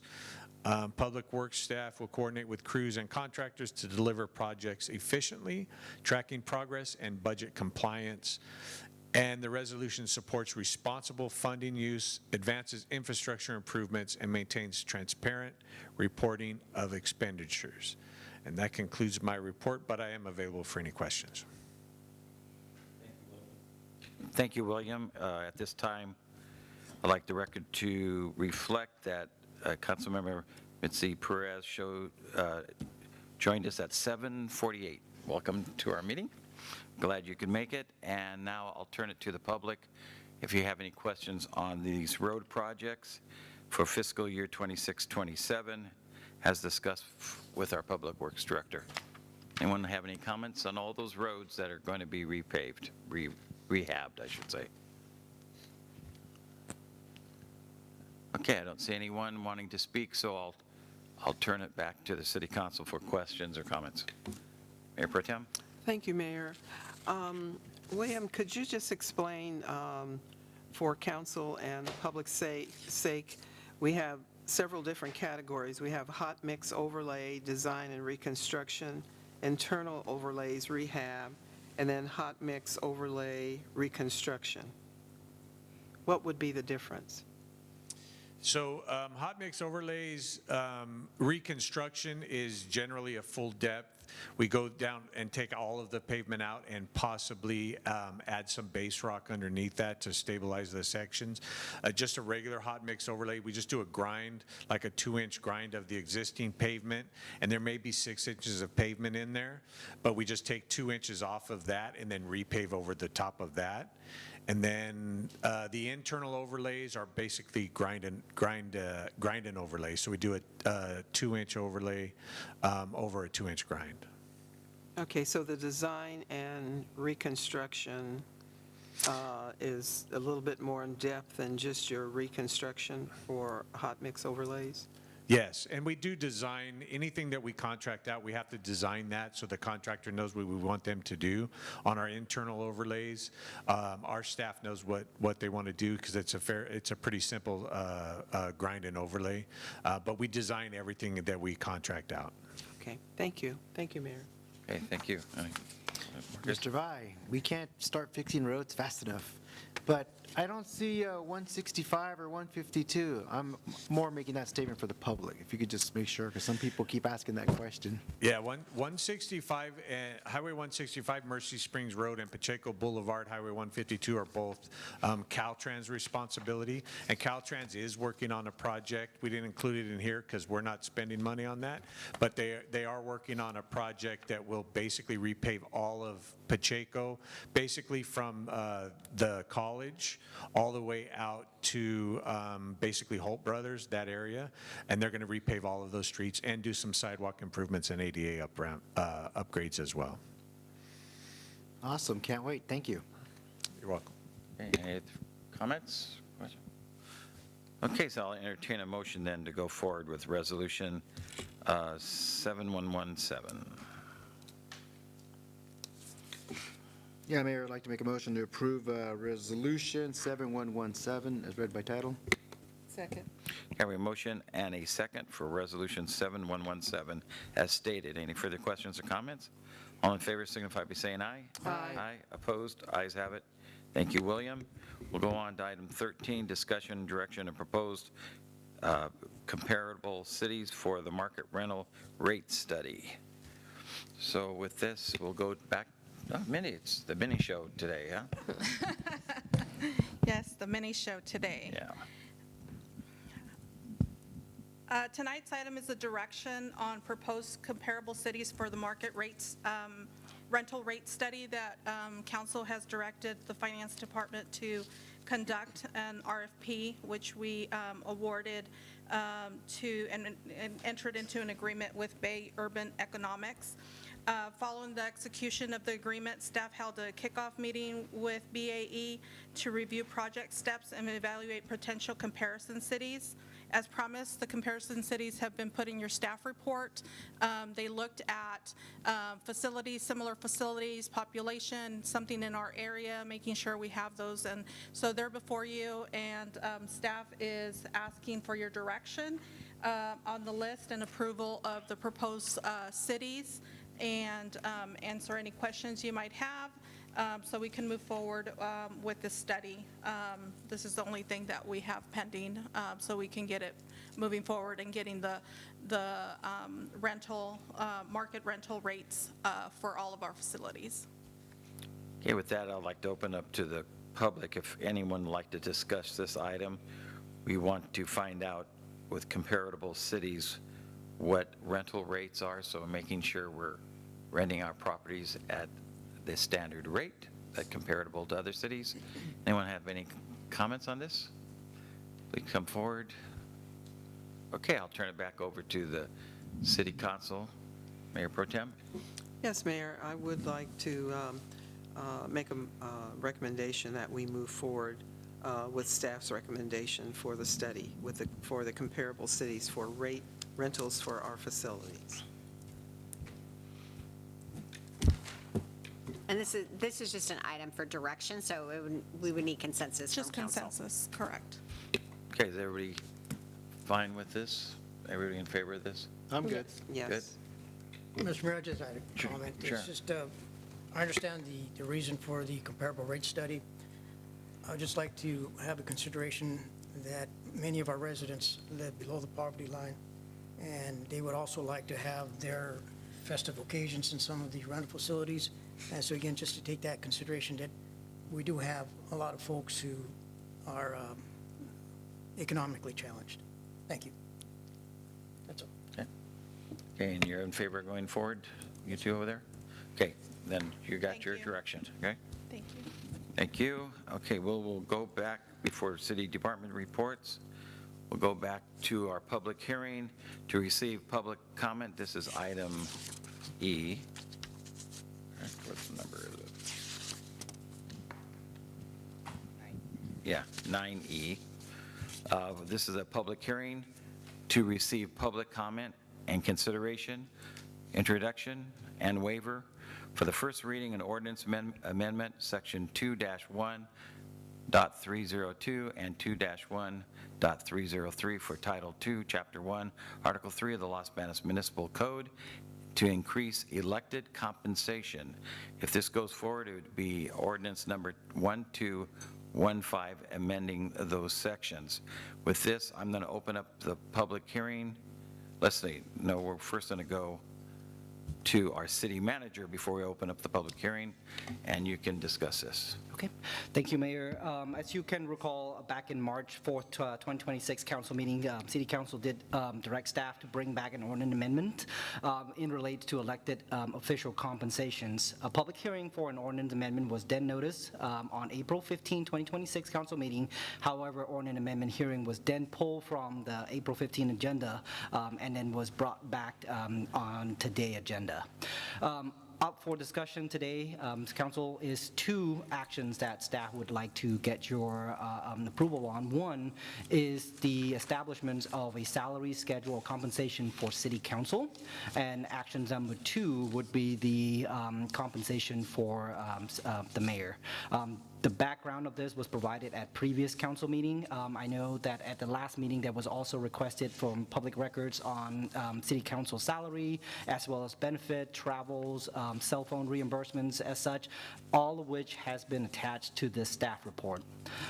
With that, I'm happy to answer any question. Okay, at this time, before we go to staff with any questions, I'd like to open up the public hearing to receive comment on this item of salary increase for elected officials, our compensation. With this, anyone that would like to speak on this subject, please come forward at this time, state your name for the record, the audio record.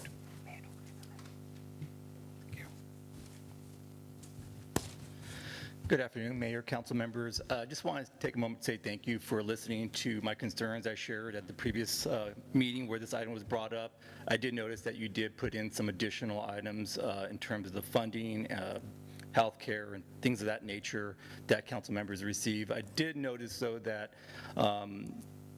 for those council members that sit on districts or special districts like the air quality control district, that information was included, and they're on that seat by way of their position on the city council. But I understand that those are different entities, but at least you're able to show some more information to the public, and I really do appreciate that. Thank you. Okay, thank you very much. Anyone else would like to speak on this subject? Please come forward.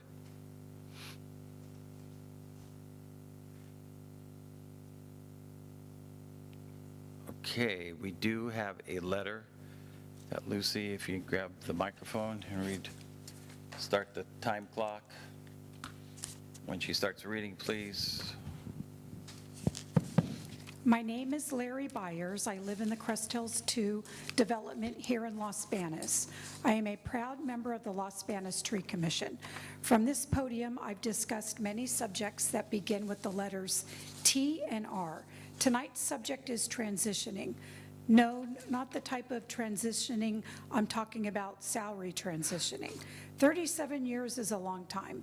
The year was 1989. Events that year included the Loma Prieta earthquake, the Bay Bridge collapsed, the Berlin Wall fell, Mr. Gorbachev tear down this wall. The Exxon Valdez suffered a huge oil spill. There were students protesting at Tiananmen Square. The World Wide Web was created, but not by Al Gore. And also 37 years ago, the current salaries were set for the mayor and the city council members of the city of Los Banos. I believe we need to transition from the salaries of 1989 to the salaries of 2026. The timing is right. I trust our mayor and council will make a just decision. No, they won't get rich, but I am confident they will set their salaries fairly based on what other mayors and councils in similar-sized cities now earn. It's the right thing to do. My vote is to allow our mayor and city council to transition to 2026. Thank you for listening. Larry Byers. Okay, any other letters, or that's it? Okay. Except those two. Yeah, they were multiple items. So I think we need, okay, I'll go ahead and close the public hearing. I appreciate, Erasmo, thank you for speaking. And I think we need a little discussion on what the state has done and didn't mandate this, but set this rules. Anybody have that in front of them? Yeah. Mayor, so in 2023, Governor Newsom signed into law Senate Bill 329. This increased the maximum amount of salary that council member may receive. This legislation amended Governing Code Section 36516 and was intended to increase the compensation schedule for council member in general law cities such as Los Banos. Specifically, this highlighted in that schedule for city that is within 35,000 population to 50,000 population. City council can have a salary up to $1,275 per month. And that's per that 2023 Senate Bill 329. Okay, great. Okay, so with that, I'll turn it over to the City Council. Questions or comments? Thank you, Mayor. I would just like to make one comment that I am the elected official to the San Joaquin Air Quality Control District.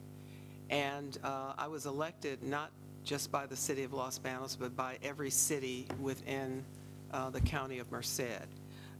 So the general public, if they have concern about, what the salary of board members are for the Air Board District, certainly they're welcome to make a public records request through the Air Board to get that information. Or I think all of the salaries of special districts and civic governments are on a website that you can go and get that information from. Thank you. Okay.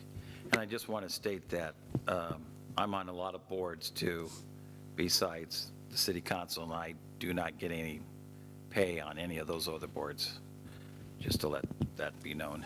So, questions, comments? Okay.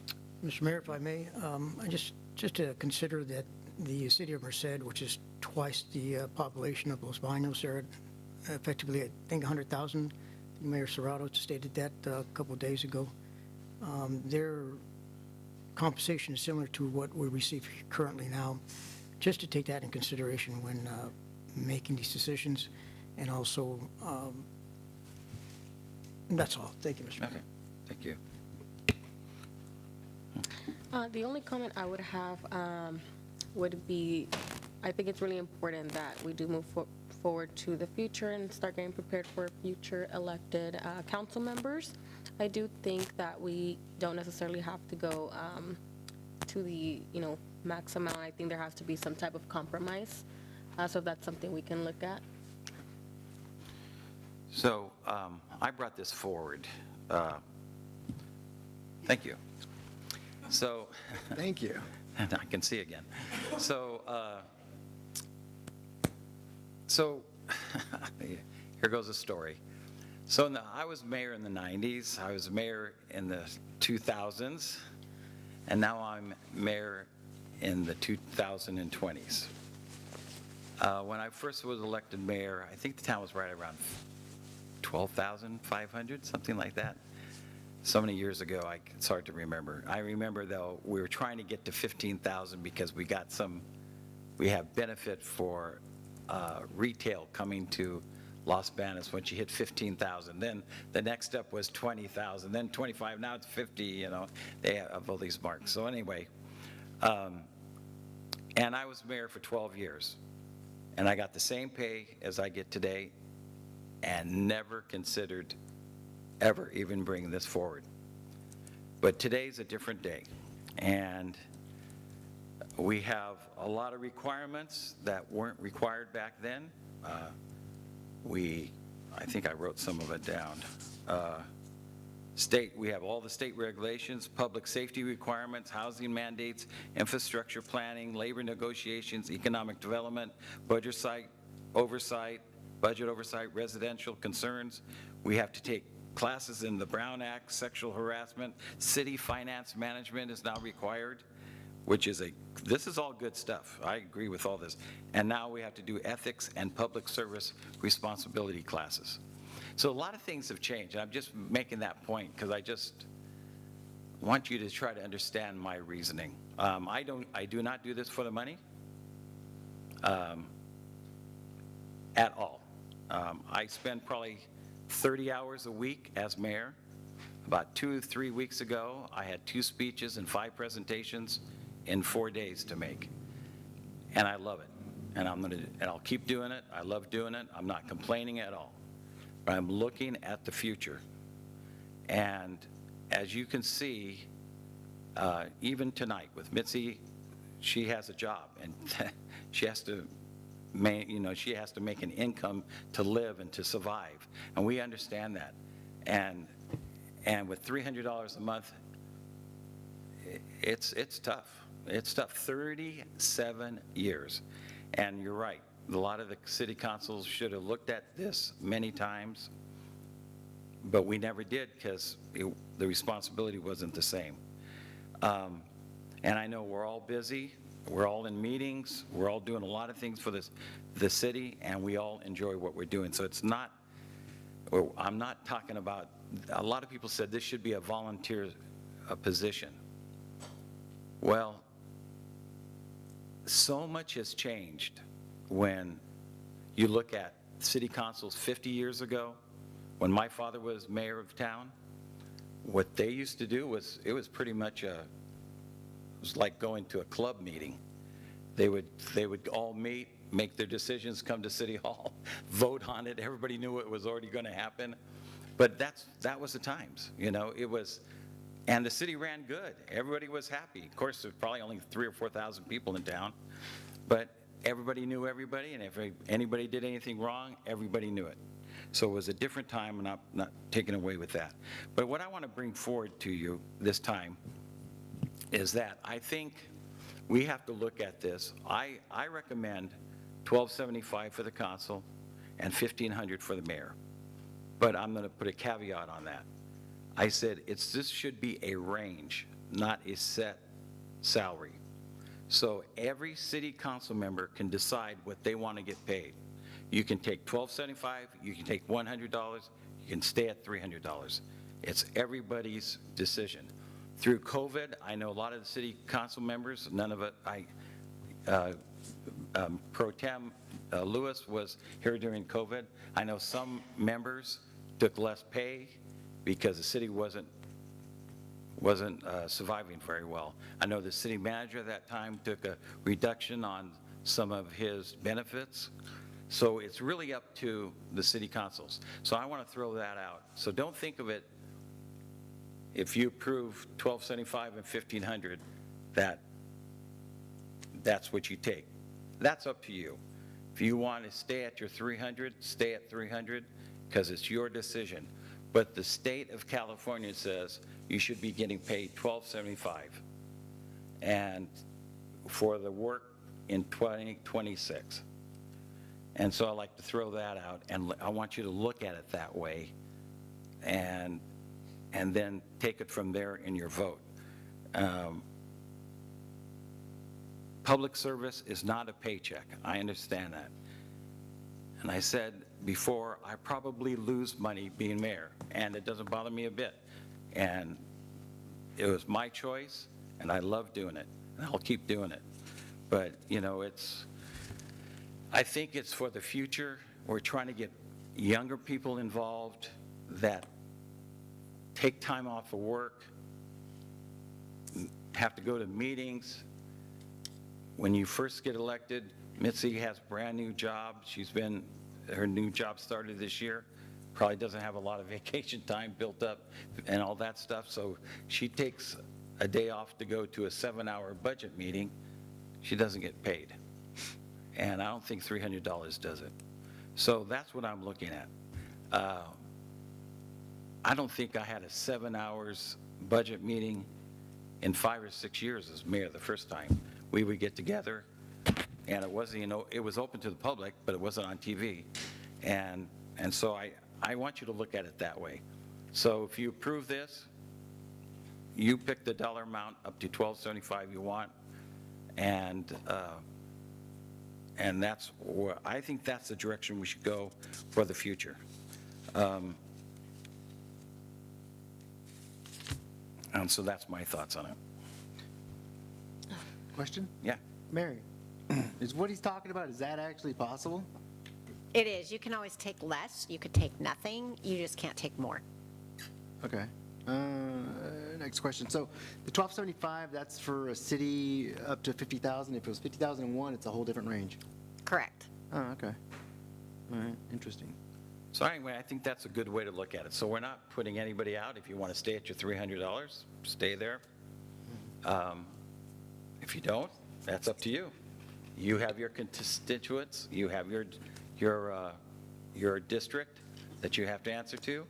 If you know, what I first came to the city with and told we couldn't do it, I wanted to be paid by the meetings. Because what I liked is that was a way that if you came to a meeting, you got so much money.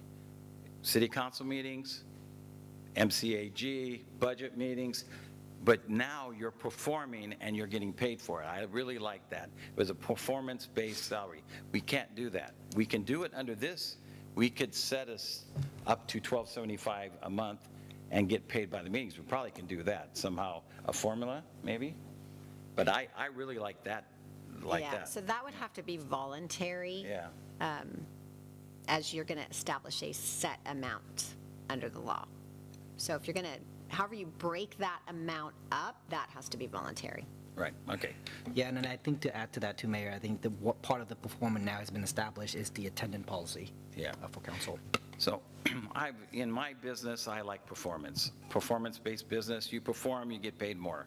Basically, it's the way America works, I think, and you're proving it, but that's very difficult to do in public service.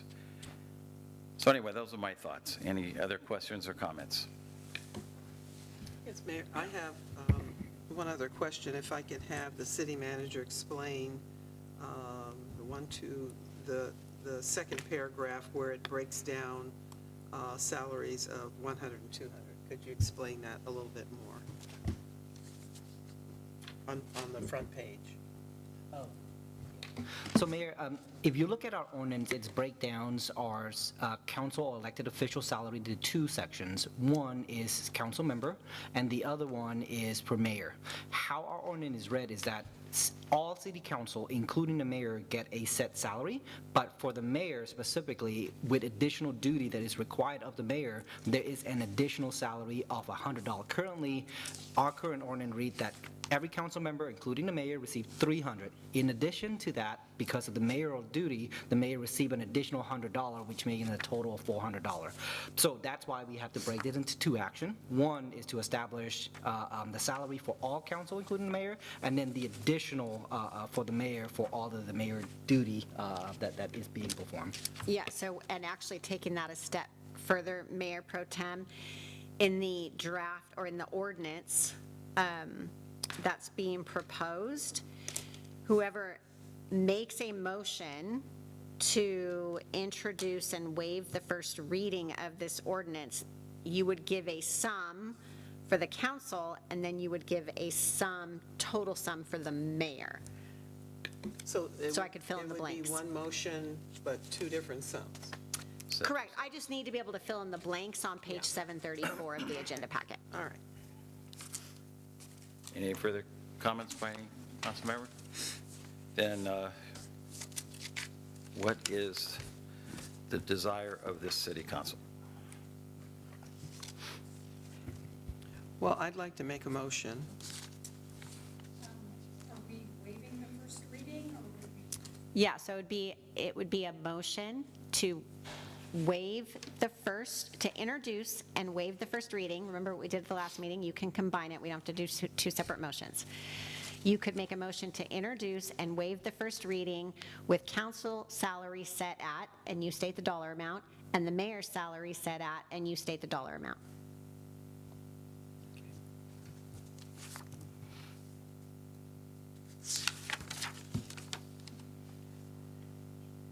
I'm trying to find the motion here on the page. One way to do it, Mayor Pro Tem, is if you have dollar amounts in mind, if you give me those dollar amounts, I could state the motion and you could say, I make the motion as stated by the city attorney. Sure, and the dollar amounts that I will go with for city council would be the $12.75, and I believe the mayor indicated that the salary for the mayor would be $15. Correct, so it would be a motion to introduce and waive the first reading of ordinance number 1215 with council salary being set at $1,275 and the mayoral salary being set at $1,500. So if you like that motion, you could say you make the motion as stated by the city attorney. Yes, I like the motion, and I'll make the motion as stated by the city attorney. Okay, do we have a second? I'll go ahead and second that motion. Okay, so let's see. We need a roll call vote for an ordinance. So Lucy, if we could have a roll call vote, please. Perez, Yes. Yamas, No. Chavez, Yes. Lewis, Yes. Hammond, Yes. Okay, thank you all very much for listening to me and all my comments. I appreciate that, and I appreciate everybody. I hope everyone understands this. It's about the future of our town and the city council. So now we'll move on with city department reports, and we'll start with our community and economic development director, Stacy Souza Elms. Thank you, Mr. Mayor. So we do have one public hearing item for next Wednesday at 6 p.m., and it will be at the police department's training room. It's for a cottage food operator. They are going to be, it's Irma Ruelas, and she is going to be making cake pops and other type of baked goods. And the Planning Commission will consider that item next Wednesday at 6 p.m. at the police department's training room. That concludes my report. Thank you very much, Stacy. Finance Department, do you have anything else to say, Minnie? You sure do, right? I just wanted to remind our residents, if they're having any issues with their utility bills, to make sure they're giving us a call, making sure that we can do payment arrangements. We're also going to have an increase for CPI of 2.48 in our utilities, water, sewer, and solid waste, and so those notices will be going out with the utility bills, but letting them know that if they're having any issues with making their utility payments, just to give us a call and we'll work with them on setting up payment arrangements. And that's all that I have to report. Thank you very much, Minnie. We'll go with Fire Interim Chief Brandon.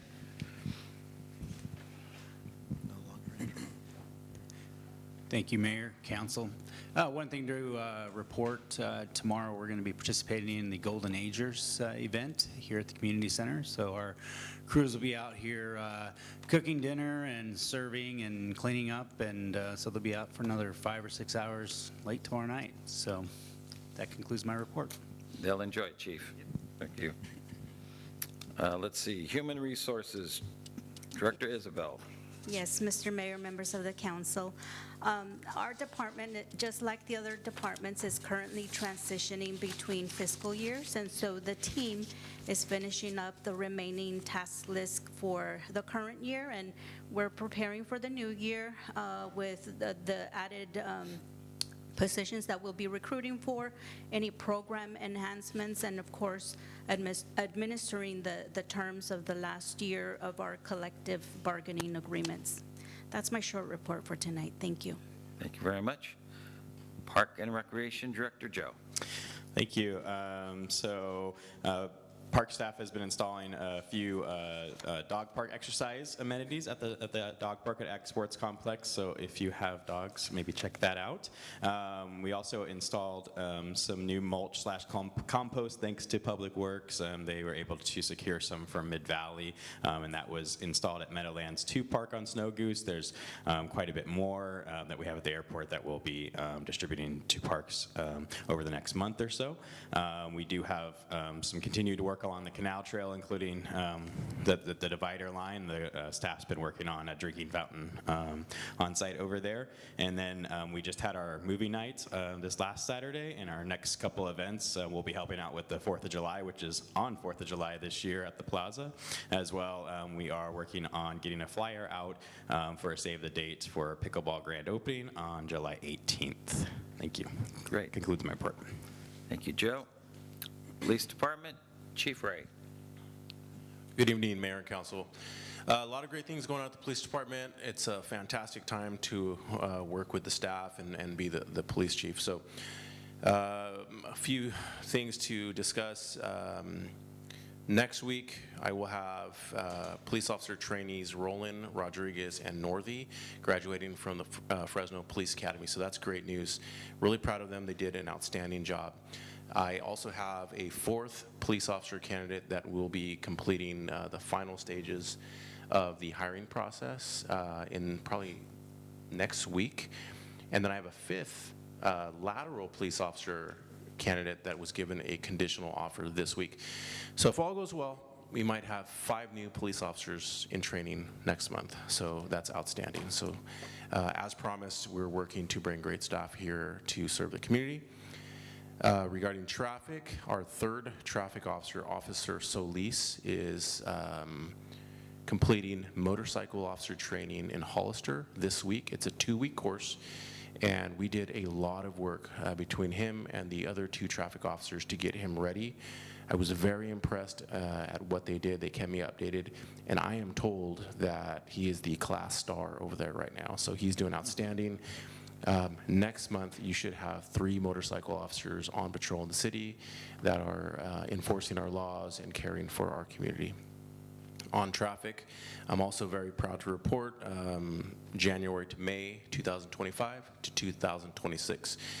Traffic collisions are down 20% in our community, and that is simply due to the work that this staff are doing, support of the council, the city manager.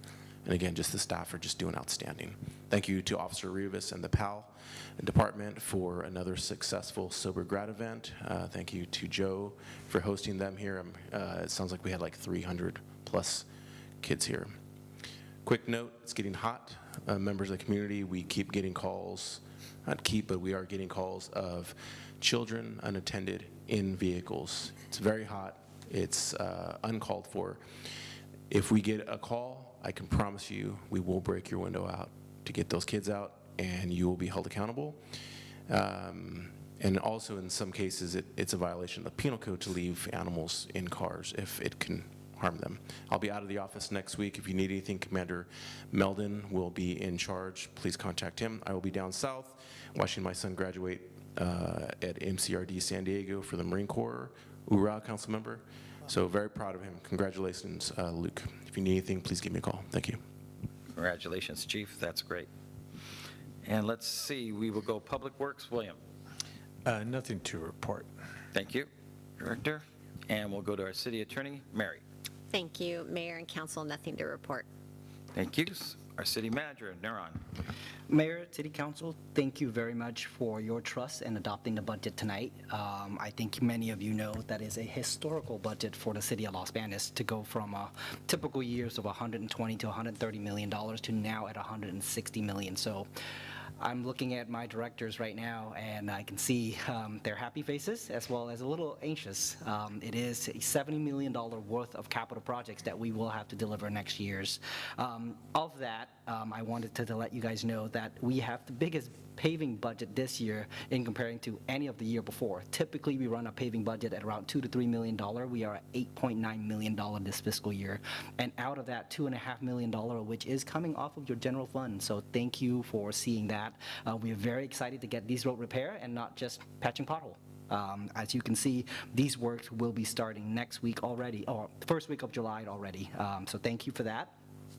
We've also, in the last couple of days, been receiving, not last couple of days, I'm sorry, last couple of weeks, we've been receiving a lot of comments to address some of the parking issues for downtown. As such, staff is preparing a workshops to invite all of downtown businesses, residents, stakeholder to attend council meeting on July 1st at 6 o'clock. We will be back at our home at City Hall in our first meeting using SB 707 in virtual meeting. So we want to invite all the folks in downtown, in the downtown business district, to come join us and provide some comments on potential parking management plan and discussions on July 1st. So all of those folks in that area should have already received an invitation from our Community Economic Development departments on that. One thing that Chief Reyna forgot to mention is that today we have a representations from the California Peace Officers Standard Training post came by, and that Chief Reyna has received the highest certificate of post, which is the executive certificate. He is the number 1,999 certificate received. That means in the entire state of California, in history, there's only about 2,000 of these certificates that's been issued. So congratulations, Chief. That's quite an achievement and way to represent Los Banos.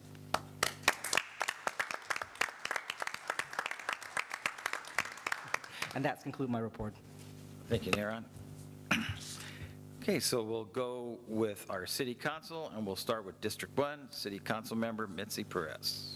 Thank you, Mayor. I do want to apologize for being late. I was stuck at work. I did not plan that whatsoever. It's completely off guard. But I do want to apologize for being late.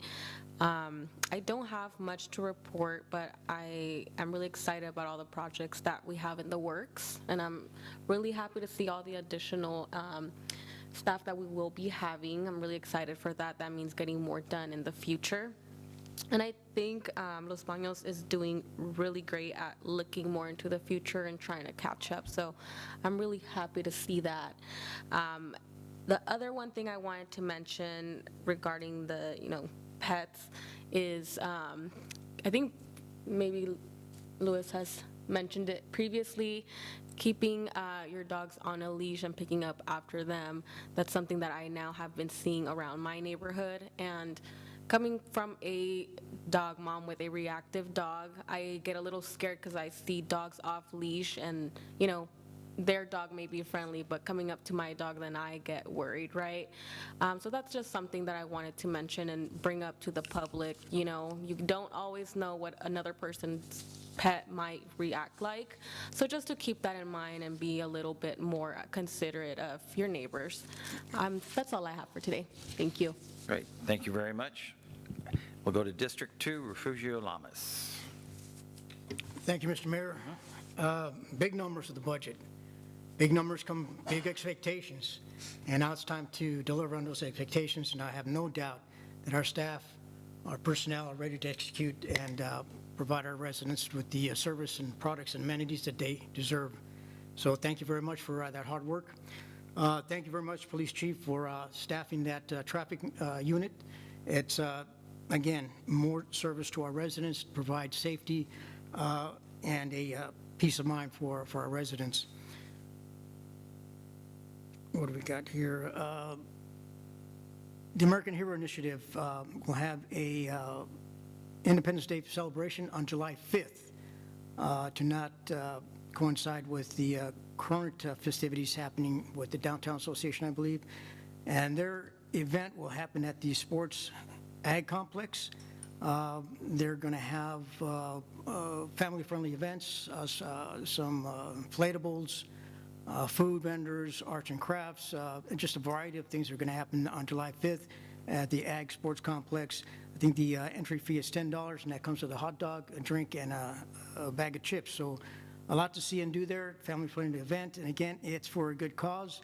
And the American Hero Initiative provides assistance to disabled veterans to assist with home and vehicle repairs. And again, it's not a traditional kind of 501c3 where they make decisions quickly and provide that assistance to the veterans within a day or two of receiving that application. Also, another event that I'd like to highlight is the Artisan Market. It occurs on Sundays in between 7th and 6th Street on J Street, excuse me. Again, it's a lot of vendors there doing some good work. I think the owners of My Hippie Heart owns that. My Hippie Soul. So they're doing what they can to bring more commerce, more activity, more shop local kind of events here, and it's a big success. I've gone there twice, and it's really a good mix of artisans and vendors and all kinds of good stuff happening. So if you can, come out on Sundays to support local. And that's all I have. Thank you very much. Thank you very much. District 3, Marcus Chavez. Well, excited about the budget, $165 million. That's awesome. And yes, Minnie, we're going to spend it and get a bunch of things done. So that's a great thing to hear. Chief, congratulations on that award. That's awesome. You never let us down. Pacheco High, I've been working with Refugio and Neron and the school district, and we're still working through some traffic issues down there at, I believe it's Ward and B, and I think we've got some ideas that are coming up. So I want to thank Refugio for leading that effort over there. I think we can solve those issues, and the chief is committed to also help with that. I think it's very possible to solve that. And the last thing before I leave here is I'm glad to see, I wrestled with the whole pay deal. Back and forth, yes, no, yes, no, yes, no. I was prepared to vote no, but then, when you hear we can do what I asked about earlier, Mary, about, we can, choose to take something different. I think a lot of things that we're doing is moving the city forward and making decisions, basically to 37 years is a long time. And I think it's good that we did this. I myself personally will not take the 1275. But the flexibility is there, and I think that's fantastic, and I think it's a good move for the city and its future. Thank you. Great, thank you. Mayor Pro Tem Lewis. Thank you, Mayor. Well, I want to congratulate all of our staff tonight because they're doing an incredible job. Director Moreno, Morales. New year. Just an exceptional job on the budget. To all of our staff, Parks and Rec, and to our Public Works Director, thank you so much for bringing these streets forward this year. I know we approved them, I think it was last year in May, but I'm happy to see that we're moving forward because even more recently as last week, I'm still getting inquiries about certain streets and why nothing's happening. So for residents who may be concerned, it would be kind of nice maybe if we could post something on our website so that they could see all the streets that are going to be going forward in this rehab. And it certainly, I'm sure, will help cut down on some of the calls that our staff is receiving and even, council members. And I don't mind answering the questions, but I think it would help them understand that, yes, I'm in the queue and my street's going to be rehabbed. And thank you again to our council member for bringing forward the question about our animals. And I still see it where people are walking with a leash in their hand and their dog is not tethered to the leash. We have ordinances in our community, not to be mean to anybody, but for the safety of our community and for the safety of the residents and for the beautification of our community. And it's my hope and desire that we as a community can begin to look forward to the fact that, you know, the ordinances, the laws, all that we have here is for the protection of the community and also for the beautification of our community and to keep a standard of living there for everyone who lives in Los Banos. So thank you to our staff for enforcing the things that need to be enforced. That's really important to me. And I'm sure as we move forward with the addition of staff that it will help people to understand the necessities of why we are where we are. Because when someone's dog is bitten, mine has had a bite, I've had to take it to a vet, and the dog that bit my dog, you know, the family was cited, but I know back when I lived in Morgan Hill, my mother was bit by a dog, was hospitalized, and I had to request for that dog to be put down because the dog just attacked her without cause. And so we do have animals throughout California that just either by training or by nature might be that way. So just be careful when you're walking your dog, and to remember to carry waste bags with you to pick up the waste that your dog leaves behind. It's not organic to decompensate inside of a soil. It's waste material, just like human waste.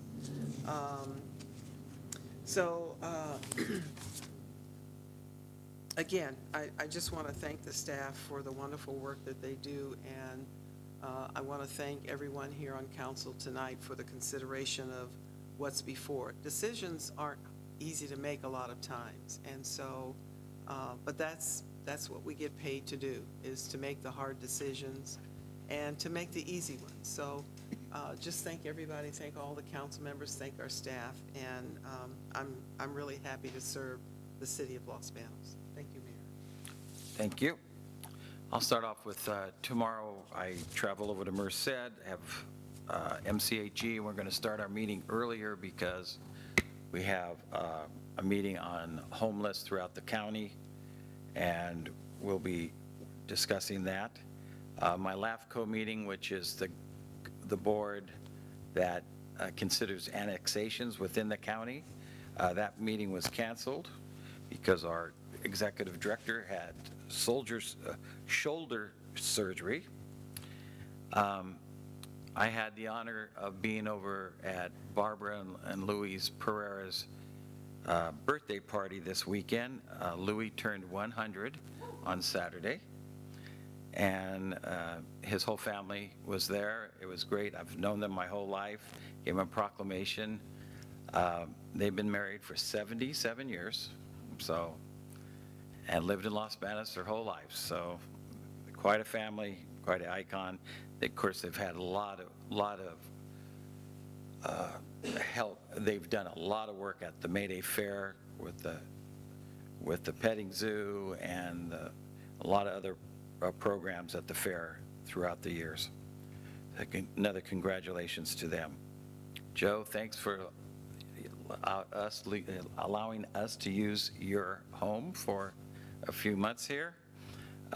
We'll be going back, as our city manager said, to our city council chambers, our next meeting, and it'll be a little bit different format. We've been slowly going towards it, as you noticed, and so get everybody in gear running it that way. And now we'll allow people at home to email and join meetings through the online portion of our meeting. So with that, I want to just again thank staff for our budget. You and your crew has done a great job. Our directors, city manager, all did a great job of knowing what they needed in their departments. That's very important, looking at the future and making sure you're satisfying your needs for your employees underneath you. And I want to thank the council for the fine job they're doing, and I appreciate it very much. And this meeting is adjourned.